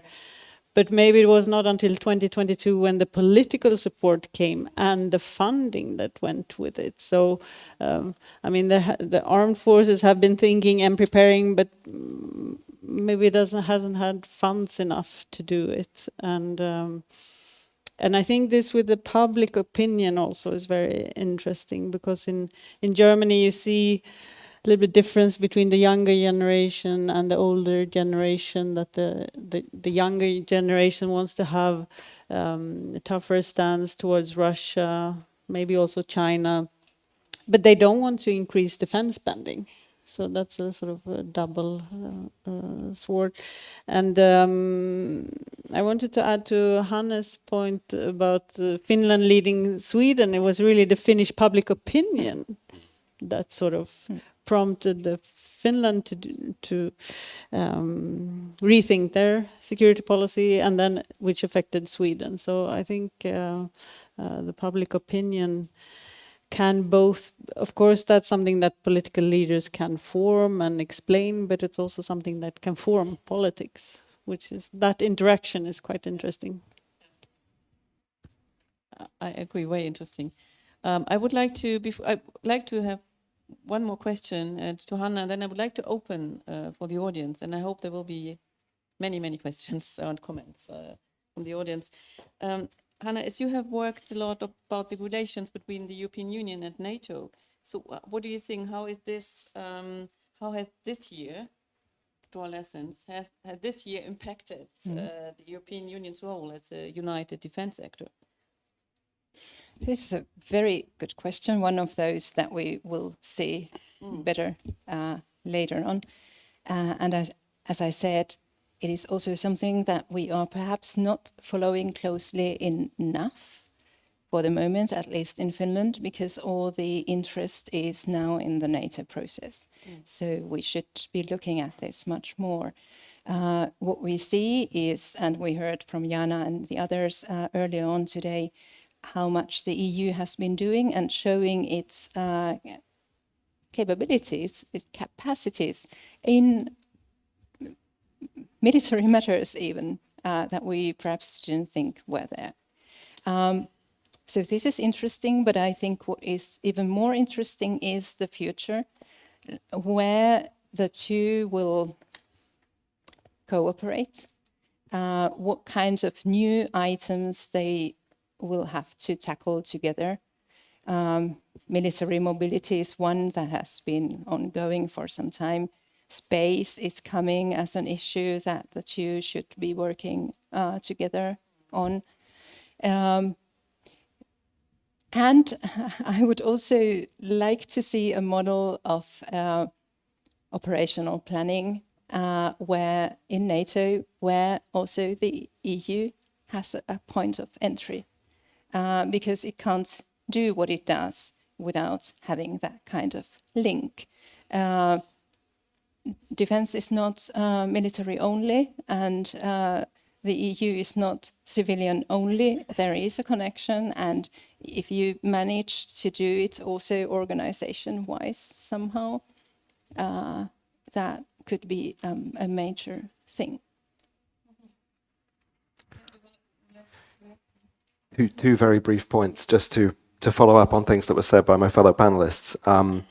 First, if a NATO country had been attacked, would it still take that much time? Or would there actually be a greater sense of, would there have been a greater sense of urgency to actually cut through and achieve the changes needed faster in the way that we saw with the liquid natural gas transition in Germany? That was considered impossible to do at that speed last year. It became possible. Why is that attitude not being taken in other areas as well? I think is a key point to assess. The second thing relates to EU-NATO cooperation. I liked Jana Puglierin's point this morning very much about the EU acting as an enabler for NATO. The other part of this, as you rightly said, is security is not only about defense. The fundamental problem that we face in combating the Russian threat is that not enough of our populations see a hopeful future in their societies. We don't only need to survive, we need to be able to thrive to offer that kind of alternative. And that's also for me where the EU comes in to play a very important role here. So I think getting that balance right is key as well, or that complementary approach. Thanks. Thank you. Yes, Jana, please. I have basically two questions to Ben. I liked that you said Zeitenwende, you weren't sure whether it was only a minor course correction or a fundamental change. My question to you is, what do you think is worth preserving of the old German foreign policy? Because if we agree that it's a major train wreck when it comes to Russia and security and defense, but is there anything you think is also leading the way to the future? And the second, you said Germany could do more militarily to support Ukraine. I agree when it comes to tanks, for example, but I wanted to have some more concrete ideas, because there is this tension, and we discussed this in the first panel. Basically, what the Chancellor always said is we cannot basically make ourselves more naked because we need to protect the NATO alliance, and we have promised this and that in NATO. And I know that Stoltenberg has already said it's okay, but where exactly do you think it would be possible for us to cut a bit deeper? Yeah, I would like to answer you straight now because we have time. Is that on? Yeah, it is. Okay. So what to preserve of the old German foreign policy? Well, we only have a short time, so I can't go into all the details. I mean, there are many aspects, of course, of German foreign policy and German domestic policy that could be continued. It's the overall direction and will and approach of that and how it's used, I think, that is the key issue there. What I particularly highlight would be, for example, that the Merkel administration's attitude towards refugees and migration, and also which has been carried on by the Scholz government now, and there's been specific statements repeatedly by various different officials, most recently by Nancy Faeser at the DGAP, speaking at our house, talking about finding new ways in for migrants, for regular routes, economic migrants, lifestyle migrants, as well as refugees, and being open to people from diverse cultures as well as from those considered culturally similar to us. So I think those are aspects that I would certainly highlight, and those are aspects where Germany could really say, look, here is our values and our interests in very good unity, very good sync here. I don't think Germany did enough during the migration crisis to pressure others to actually do the same. Shutting down Schengen would have been a nuclear option, so to put it, but without Germany, Schengen doesn't work. That could have been a sanction that could have been actually imposed more forcefully on, for example, the Czech Republic and Poland at that time.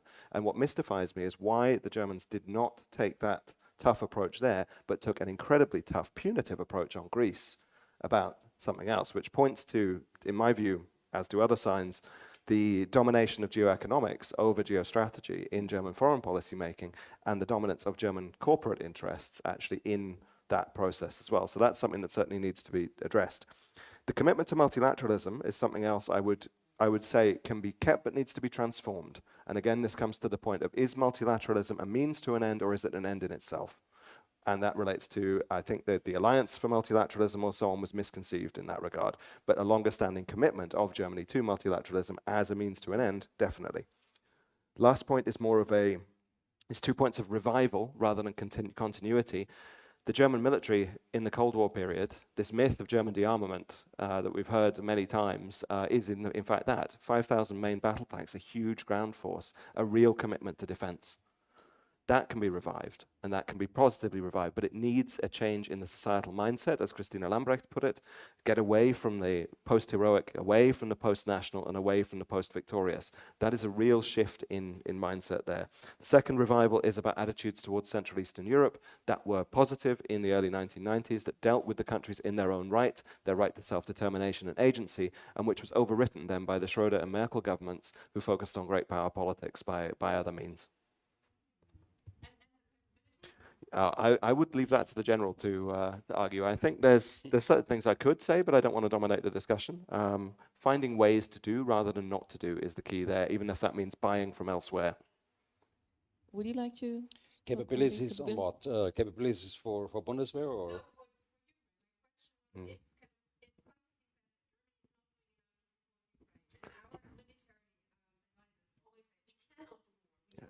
Yeah. I mean, you know they could do the Leopards you as know the very start, right?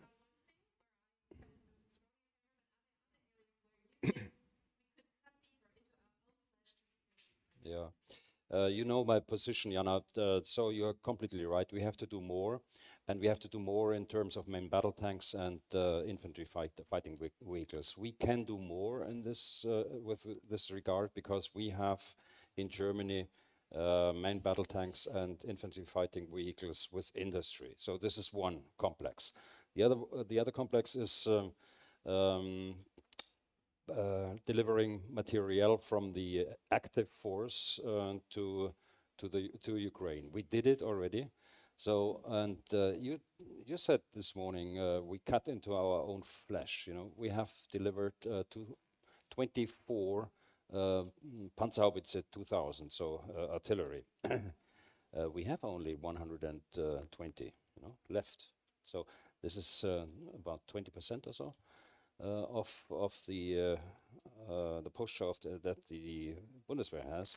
So I would be cautious in this respect, and other partners are cautious as well, because if you give up capability, you don't have the necessary means to train your people, and to build up the capability again takes a long time.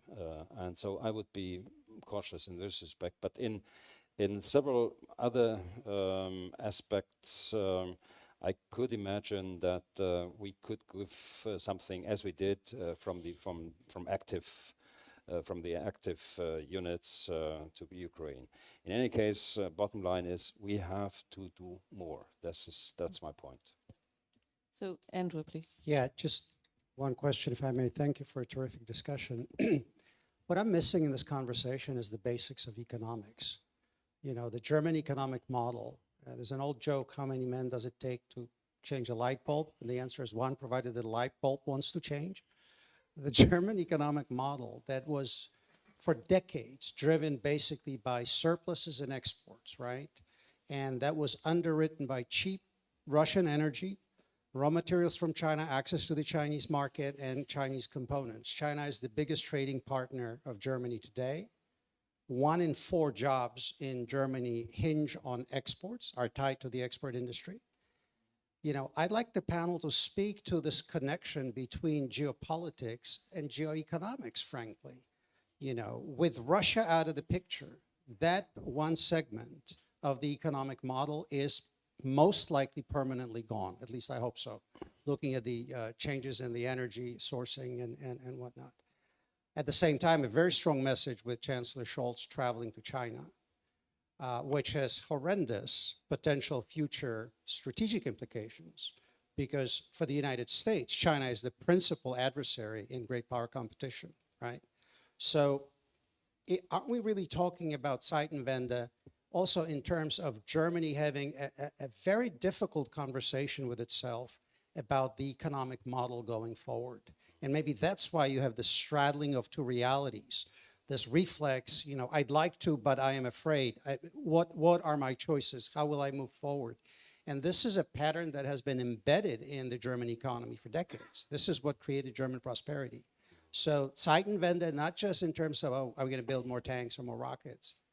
What kind of economic model will Germany have in an environment where Russia is now outside the periphery of what's acceptable international interaction, and China is tracking for a military conflict with the United States in the Indo-Pacific? Thank you. I would like to take one more question or comment in order to then give it back to the panel. Yeah. Thank you very much. My name is Björn Kjörlof. I'm a member of the Royal Swedish Academy of War Sciences.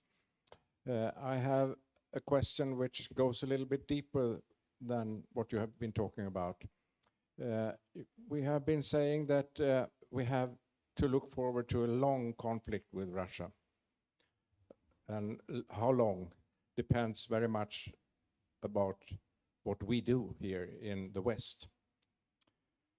I had a talk 20 years ago with one of my Finnish friends when Sweden was rashly disarming, taking away our total defense and almost all of our armed forces.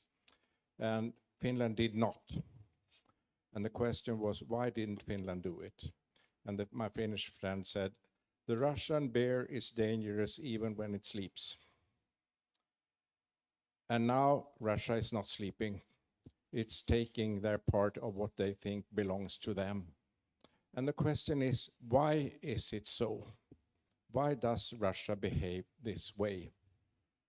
What is it in their deepest emotions, political thinking, philosophy, culture that always seeks to take things that belongs to others? That is a fundamental question to answer. Why is it so? And what can we do about it? What can we do about it in the West to change their attitude towards the West and the world? That is a fundamental question to be answered. And we have to take it together in the West. It's not something that one country can do. We must do it together. How can we change the Russian attitude towards the West and the rest of the world? Thank you. So we take these two questions and then we go further with Anna and Sławomir. I would like, economics, a link between economics and geopolitics. Germany, of course, is dependent on China to a large extent, and I think Germany is aware of this now. But I would like to elaborate who wants a bit more, and also on the question, why does Russia behave like this? I mean, we had it in the first panel, and I think Sławomir, Michal, who said it's imperialism which we have to abandon. And well, that's a very difficult question. And I think Carl Bildt could maybe elaborate in his keynote a little bit later on that. But yeah, please, who wants to respond? But Should I start? Should I start before we have another analyst talking with Andrew? So Andrew lives in my home state in Bavaria, and I like it very much. And I like him very much, and we had a good discussion yesterday. But Andrew, talking about China and the visit of the German Chancellor to China, you have to admit that it was a good preparation for the summit in Bali. This was actually the purpose, as I have understood it. It was not so much the purpose to strengthen the economic ties, but the preparation of the Bali. And secondly, the dependency of Germany. Yeah, this is a mutual dependency for China and for Germany. And by the way, there's also a huge dependency of US and China as well. So this is not a singular problem or challenge for Germany. It's also a challenge for other countries. And talking about the mistakes that probably have been made in the past, I think we have to look forward now. Yes, there is maybe too much dependency, and Germany has profited by that. So you have a point, Andrew. But on the other side, Germany has grown to a very successful economy in Germany. It was not always the case. If you remember the time in the early 2000s, we were actually in Europe not very well perceived because of our economic performance. And Germany is one of the right now it's the biggest contributor to all funds in the European Union. And so there is a point, we have to have a strong economy in Germany, and it's also in the interest of the other EU states. So it's way beyond my military expertise, what I'm saying, but there are always two sides of the medal. And I would caution everybody to look always into the past. We have to look forward now and try to avoid the mistakes that probably have been made and were made, undoubtedly. But not too much looking to the past, but forward. Thank you. Two very interesting points related to Russia came from the public. One related to economy and the other about Russian thinking. And I would just very, very shortly comment from a Finnish perspective, I guess. Economy, I don't know really whether we have been learning a lot, but when you say now with Russia out of the picture, Finland has been there already at the collapse of the Soviet Union. Suddenly the Soviet Union was out of the picture and our economy collapsed, practically 25% unemployment suddenly. Then we decided to join the EU. No, I don't know. I'm not going further. But in a sense, we have been there already. When it comes to the change of Russian attitude, that's a very interesting question that I don't think we really think in these terms, even though it is a fundamental question. But for the Finnish thinking, I don't think it has ever been about trying to change Russia. It has been about trying to understand or know what happens in Russia and what the Russians are doing. It is about knowing these attitudes, but it's also in a military way, knowing about what the Russian military does, where it is, what their plans are.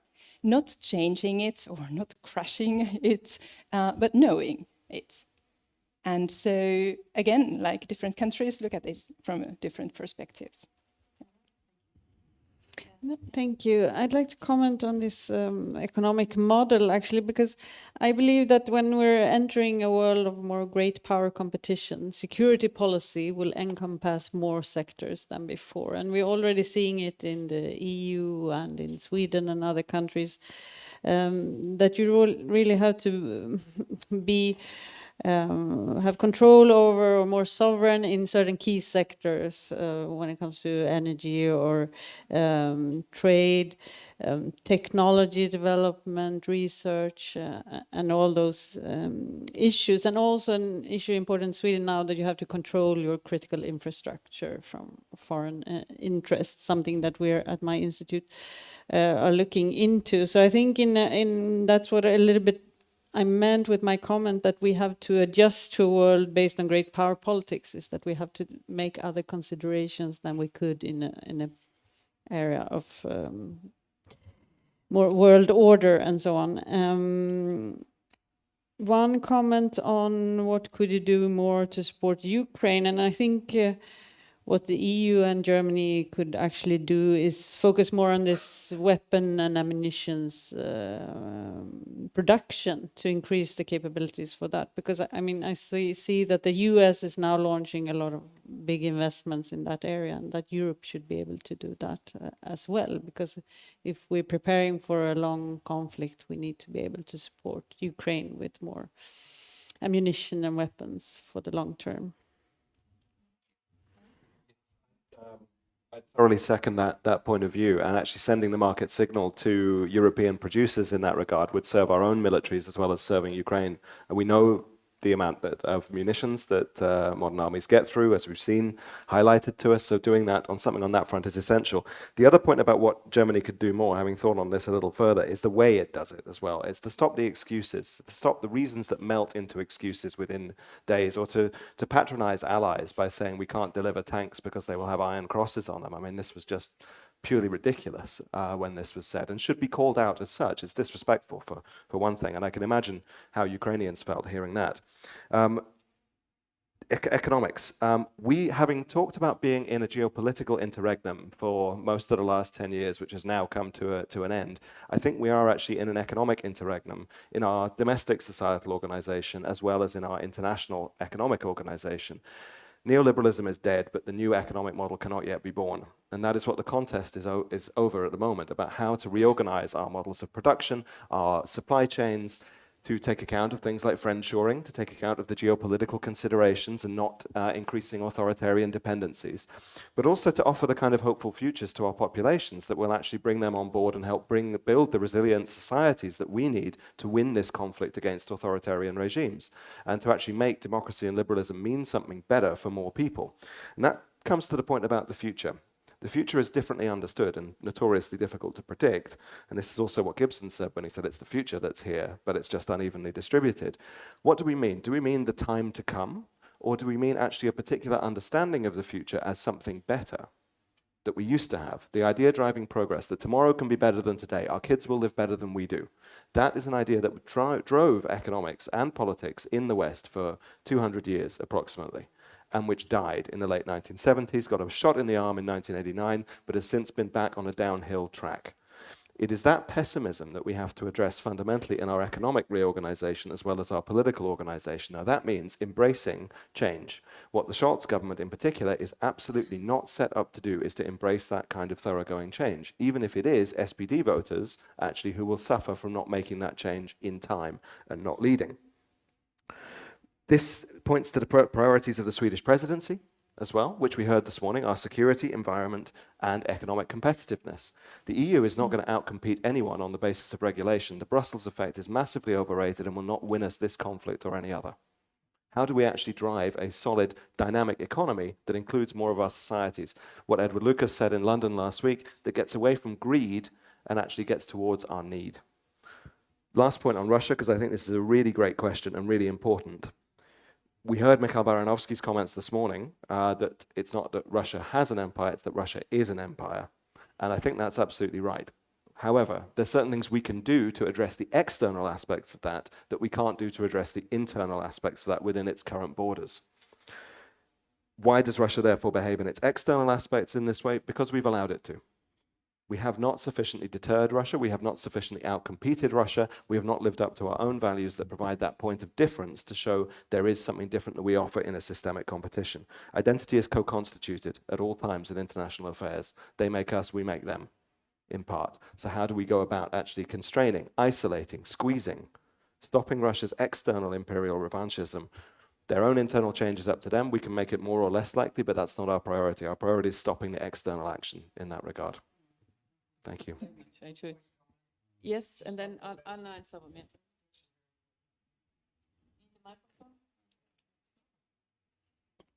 Thanks, Ben. To your comment about giving people sense of hope, progress, opportunity. So something that I don't think is said often enough in Europe is that when we look at China and Russia, we look at them as two very different problem sets. China, if you look at our national security strategy and national defense strategy, is identified as a pacing threat, right? Russia is seen as a revisionist power, right? And the threat that the Chinese pose to us is seen, in my view, as a three problem sets: the military problem set, the economic, but also ideological. In Europe, I don't see that conversation go into the ideological domain. I see something about the military domain and mainly about the economic dimension, you know, strategic challenge and all of that. Why do I say that? During the Cold War, democracy was synonymous with prosperity and better life. Countries in Eastern Europe didn't have to be indoctrinated. All they had to do was to look and know. If you're free, you live well. The Chinese are posing what I call an ideological challenge of a free market for unfree people. You do what we tell you, and the state-driven model will deliver, you know, through the globalized access and supply chain networks and whatnot, a better quality of life. So shut up and obey. And I think we are not paying enough attention into how we communicate to our publics that freedom, that mobilized democracies can outcompete anybody. They need to be mobilized, though. They need to be reassured, you know, that they're better than the alternative. And I don't think we're doing this. We're focusing on economic things, military things, but not on that key aspect. And I wish Europe were more focused on that dimension. The Chinese don't want to outcompete us. They want to replace us. You know, their system of values, their center of power, their supplies, everything else. Thank you. Now, Anna first and then Sławomir. Thank you. Excellent discussion. I have a set of questions, but I'll try to keep them short.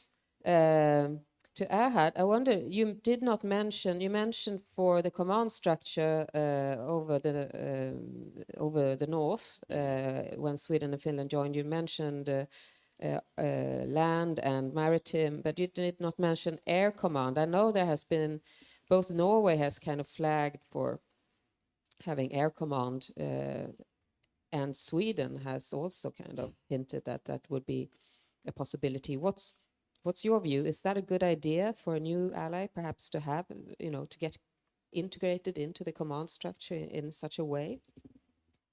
And then I wonder, Hanna and Eva, very shortly, do you think Sweden and Finland have the same strategic culture, given that we were military non-aligned, both of us? And then to Benjamin, I was thinking, how does Zeitenwende affect the German-French axis? Because, I mean, Zeitenwende, that Germany increases its military capability, that's nothing new. You had much more during the Cold War.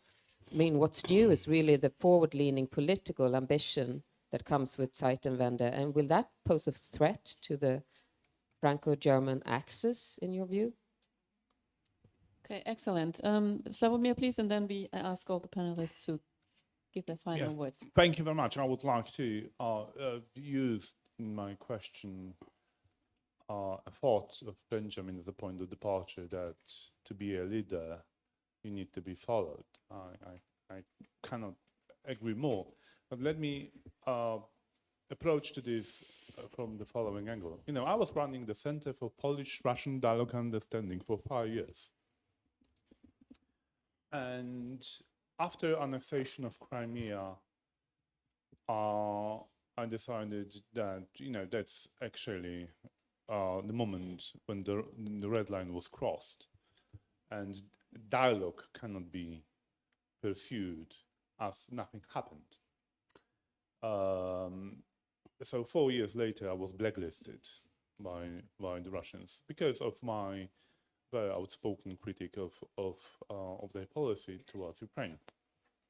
My point is following. Since then, NATO tried to adapt to this new environment. But we witnessed Germany blocking contingency planning for the eastern flank. We saw blocking NATO decision to withdraw from NATO-Russia Funding Act, which was clearly violated by the Russians. My point and the question is, do you see a chance in this announced Zeitenwende, a new approach, that Germany would at least try to lead also the allies in NATO eastern flank by embracing their security interest? That is, calling for American permanent basing in NATO eastern flank, withdrawing from NATO-Russia Funding Act, all this, that it would help Germany to regain credibility, and it would make Germany a leader in this part of the world. How it is feasible? Thank you so much. So we have now got 4 questions, and I would like to start with you, General Bühler, and then with short answers, if that's possible, because we still have a keynote speaker until lunch. Yes, please. Very briefly, I didn't mention AirCom, the Air Component Command for Europe, because air campaign can, in terms of collective defense, can be very centralized. And this would also be my recommendation, to leave it centralized from Ramstein, also because of the interaction between the US command in Ramstein and the NATO command in Ramstein.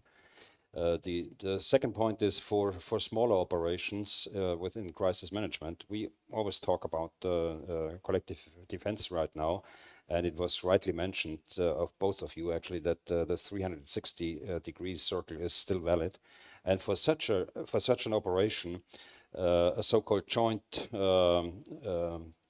JFAC, Joint Force Air Command, so a smaller deployable air command could be an option.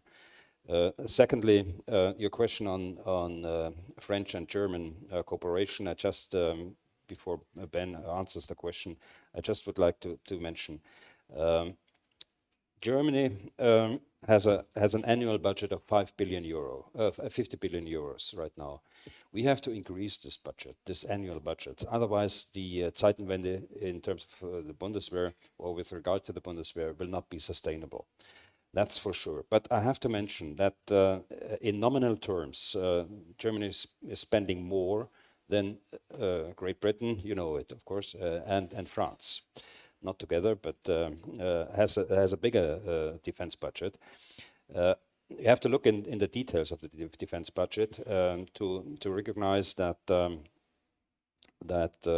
the conventional force is even stronger than relative to the budget in comparison with both states. And a third point in this respect is we have a NATO decision that Germany has to provide 10% of all capabilities of NATO, and 10% of all the targets out of the NATO planning process goes to Germany, and we have about 9% to Great Britain and 9% to France.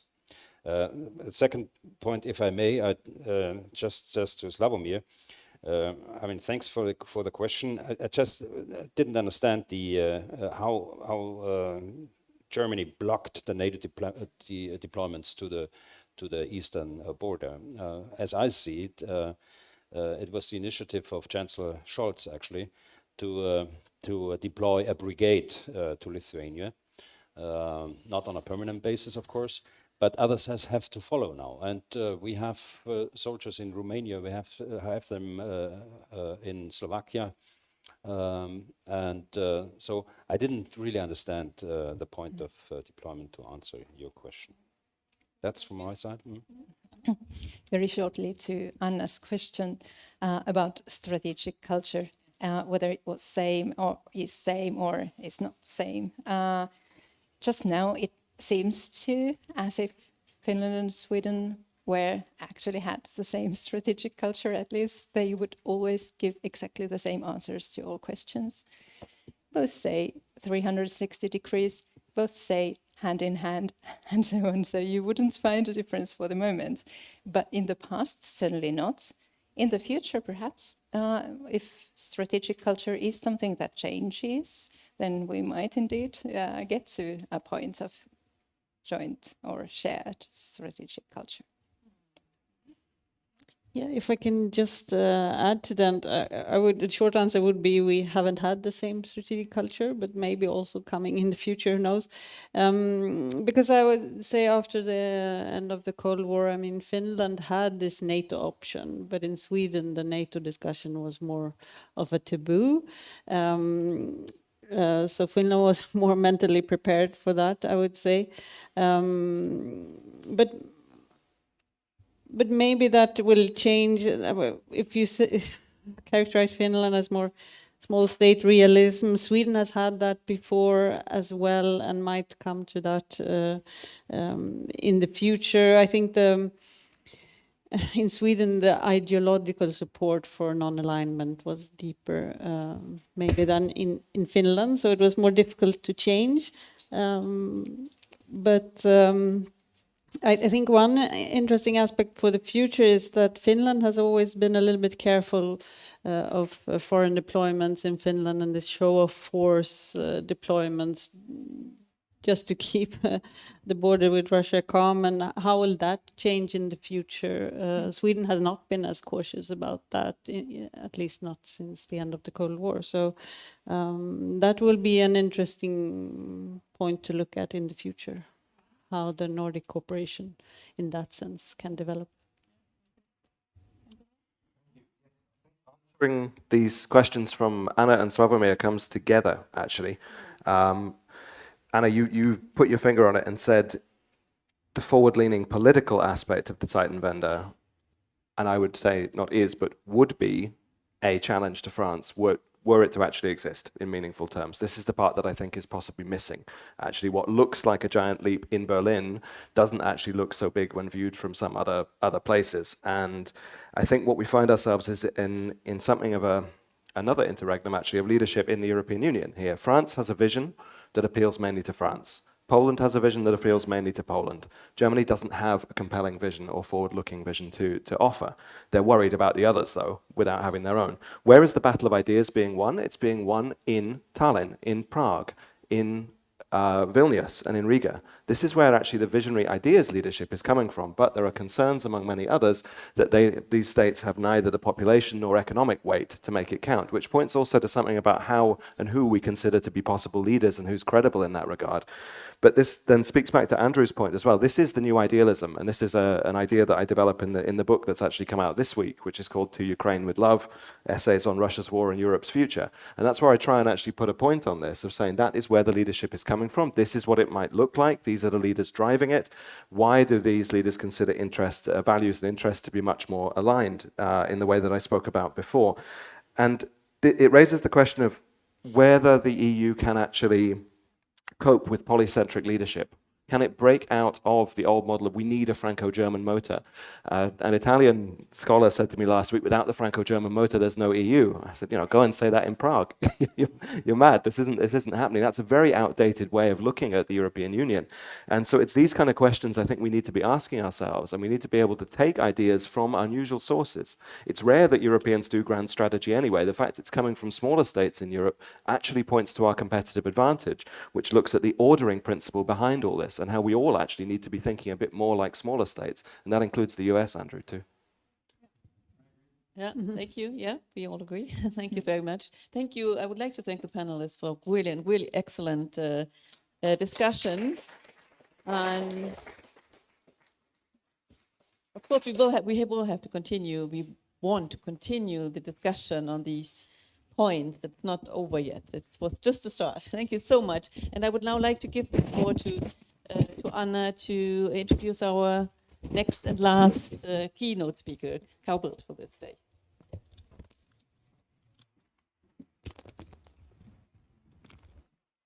So yes, so we still have lunch coming where we can continue the discussion. But I started off by telling you that it's lovely to be back with a tradition of a security conference in Stockholm in December with international participants here.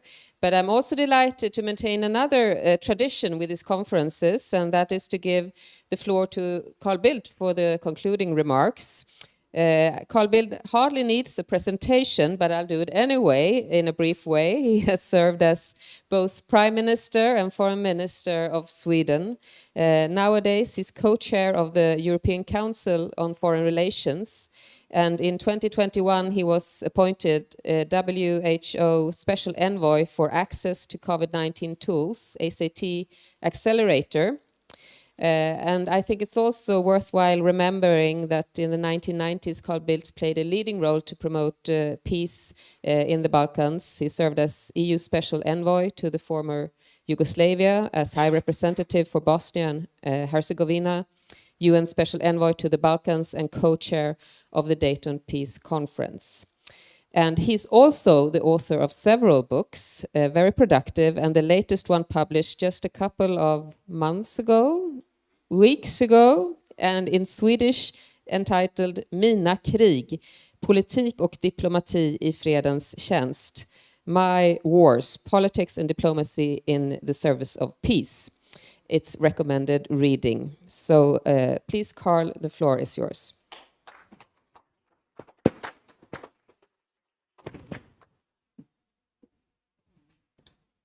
Thanks, Anna, and congratulations for restarting this particular tradition of being able to meet and discuss these particular issues. I can't remember when it was last, but there's been, we wanted to have, is that necessary? The online live stream. It was live stream, these technology things. Okay, fine, we do it like that. All you on live stream, of course, missed that I congratulated Anna on being able to now reconvene this particular conference and be able to have this particular dialogue. I was sorry that I missed part of it.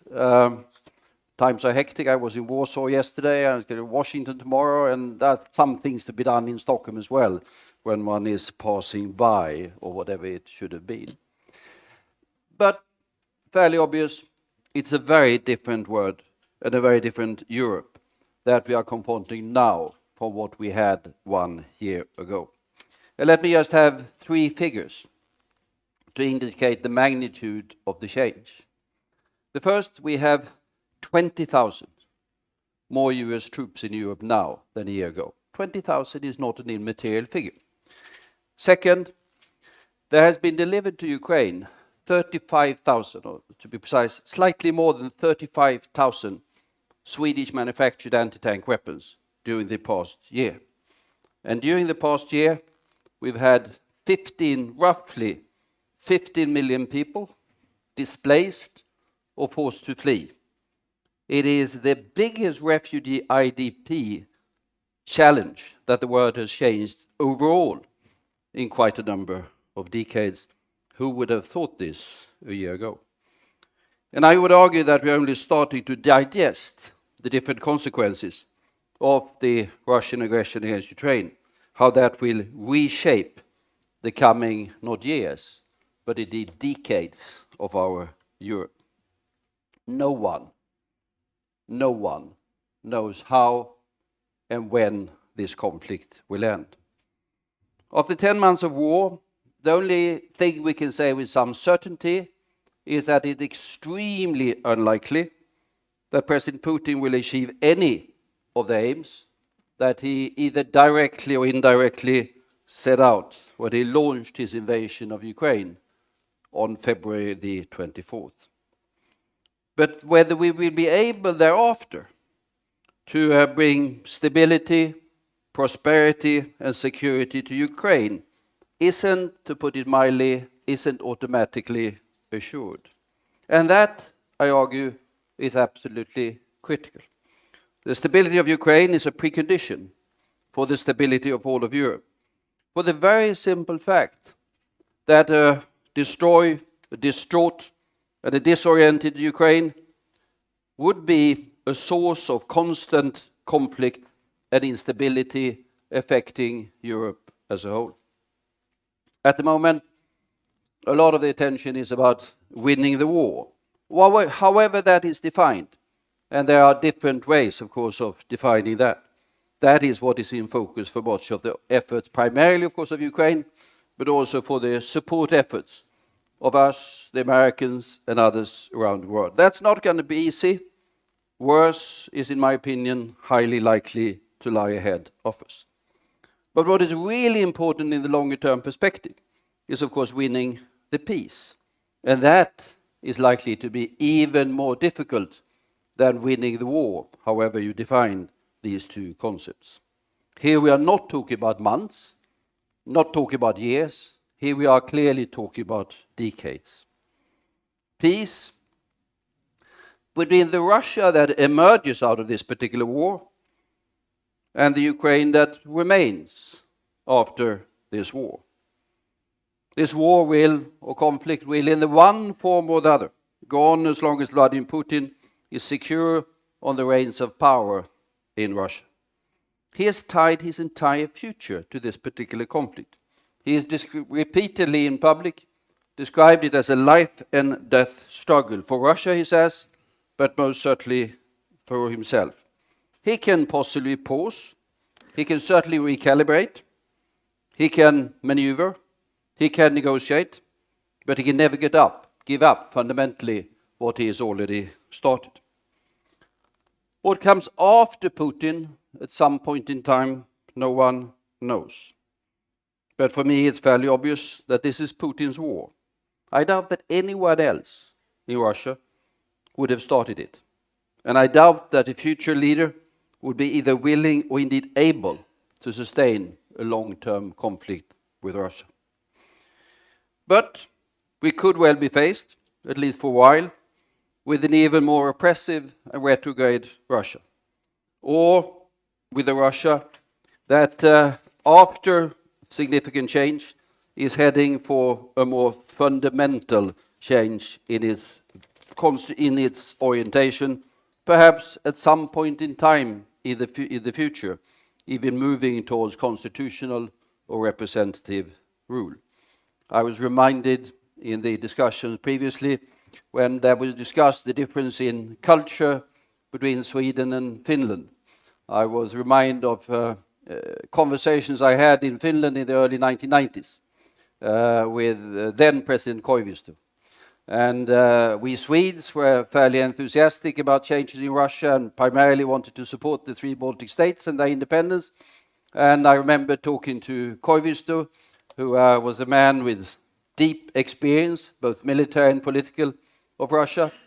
And he would look sort of mildly towards me and say, well, we Finns understand that after one Tsar comes another Tsar. After a good Tsar, there is a bad Tsar, and then comes a good Tsar, and we have to see it in that particular perspective, saying, take it easy, we don't know where this is heading, and I think that is, of course, true.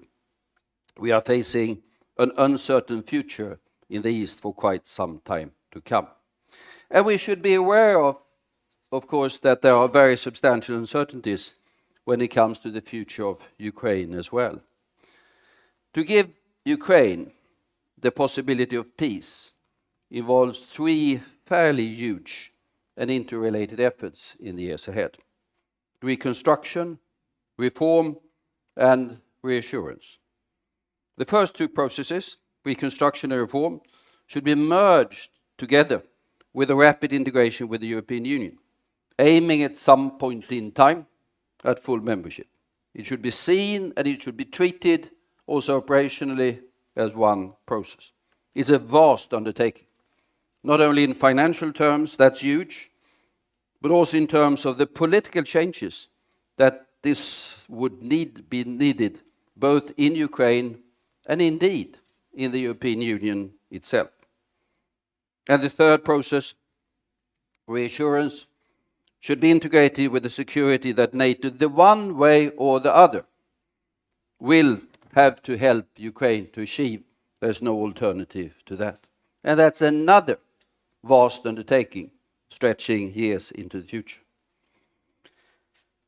It is then not only a question of setting up and sustaining modern defense structures that can deter any future attack on Ukraine. It is also a question of wider security structures of the region, obviously the one way or the other, including also Russia. These processes, giving Ukraine a new future, will also be key then to, at some point in time, giving Russia a new future. It is, as been pointed out, it's only when Russia gets rid of its imperial temptation and focuses on building a successful nation state that it will be able to develop in harmony with all of its neighbors and with all of Europe. As said, winning the peace isn't a question of months or years, it's a question of decades. In the meantime, until that peace at some distant future has been made possible, we here in the north of Europe will have to reshape our security policies in a fundamentally new environment. The coming membership of Finland and Sweden in NATO, the lifting of the Danish reservation against EU security efforts, the coming defense reviews that are now coming in Sweden, coming in Norway, coming in Denmark, and the much closer relation between the security alliance of EU, because it is developing in the direction of more of a security alliance, and the military alliance of NATO, creates much improved prospects. Key for us here, primarily but not only in Sweden, would be, in my opinion, to widen our mental maps. Much like a generation of German security people were living, and American security people were living with the Fulda Gap some time ago. A generation in this country were living with the Kalix defense line, if you remember that one, some time ago, and some of us do remember it, because we were living in some more confined mental spaces when it came to security. We must now move from that to thinking in Nordic, Baltic defense term. We must think from Kirkenes in the north, perhaps, to Kaliningrad and Krakow in the south, from Narva in the east to Nuuk on the west coast of Greenland in the west. And let me just make two remarks in these respects, because the implications of this are fairly fundamental if you start to think it through, and much of that will have to be addressed by the different defense reviews that are now coming up in the different countries. The first remark, a lot of lessons will have to be learned after the Ukraine war. And as the war is still ongoing, there can be no final answer. But one thing that is very obvious is that air defense must be viewed in a completely new light after what we have seen. Russia can strike with cruise missiles in large numbers over large distances from multiple directions against the core infrastructures of our society. None of our countries have an air defense that is optimized, I would say even capable of handling that particular threat. I think we must go back to the drawing board in that particular respect, and I think we must do it together. There are already initiatives on the table for an integrated European air shield. I think we must rapidly start to thinking about an integrated Northern European air shield as part of these particular wider efforts. To think air defense in national terms simply does not work. To think air defense as only related to protecting different parts of the country or military structures doesn't work either. That's a clear lesson of what we are seeing on television day after day. Secondly, and this was alluded to here in the Q&A session, we need a new integrated command and control structure for this part of Europe. What NATO has now, and NATO has gone through a couple of different versions of revising its command and control structure. As Anna said, I was part of this, the Balkan mess some time ago, 20 years ago by now, and then we were still living with the NATO command structures that was legacy of the Cold War. They were huge, planning and command and control bureaucracies. I remember, take one example, when there was a NATO operation in northern Macedonia, there were far more people in the command structure only in Naples than there were people on the ground. Since then, NATO has reformed and slimmed down in a couple of different versions, but what they have now is not what is appropriate for the present situation. What is needed now, I think, is a Northern European and perhaps a Northern European North Atlantic command structure with common situation awareness. And the latter must be set up first and fairly early within the wider structures. And that is something that must be on the table when the day Sweden and Finland enters NATO in the next few months. So, concluding, it's a question of winning a war. However you define that, and I won't go into that. But war is one thing, peace is another thing. And winning a war without winning the peace is only assuring that the war comes back. And winning the peace is going to be far more demanding if we look at the consequences of this particular conflict. And it will define the politics, not only of our security policies, but define the politics of Europe in security, political, and to a certain extent economic terms for, I would say, decades ahead. And that is another way of saying that in all probability another conference will be called for. Thanks.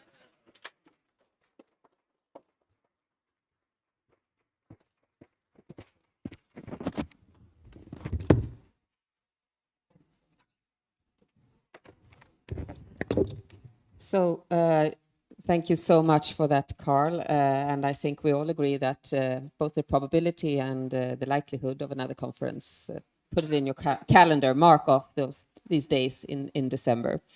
I would like to thank not only Carl, but all our speakers and the audience who have been here live today and also following us online for coming here. It's been a fantastic morning, very rewarding discussions as I see it, important, difficult, inspiring, and that's what we need, I think, in order to manage to move ahead with a lot of policy and tough decisions that need to be made. And as our National Security Advice also pointed out, we need to prioritize. I think that's also something that has come up a lot, and you're back here, so I'm happy to connect to that insight.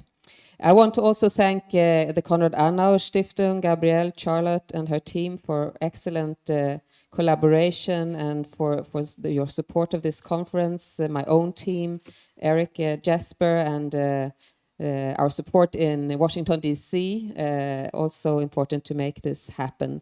And then I want to wish you all a Merry Christmas and a Happy New Year. I hope we can look forward to 2023. Everyone is talking about the hardships, but I hope there will be good moments for all of us as well. Hope to see you soon again, and time for lunch. So it will be served outside of here. Thank you very much for coming.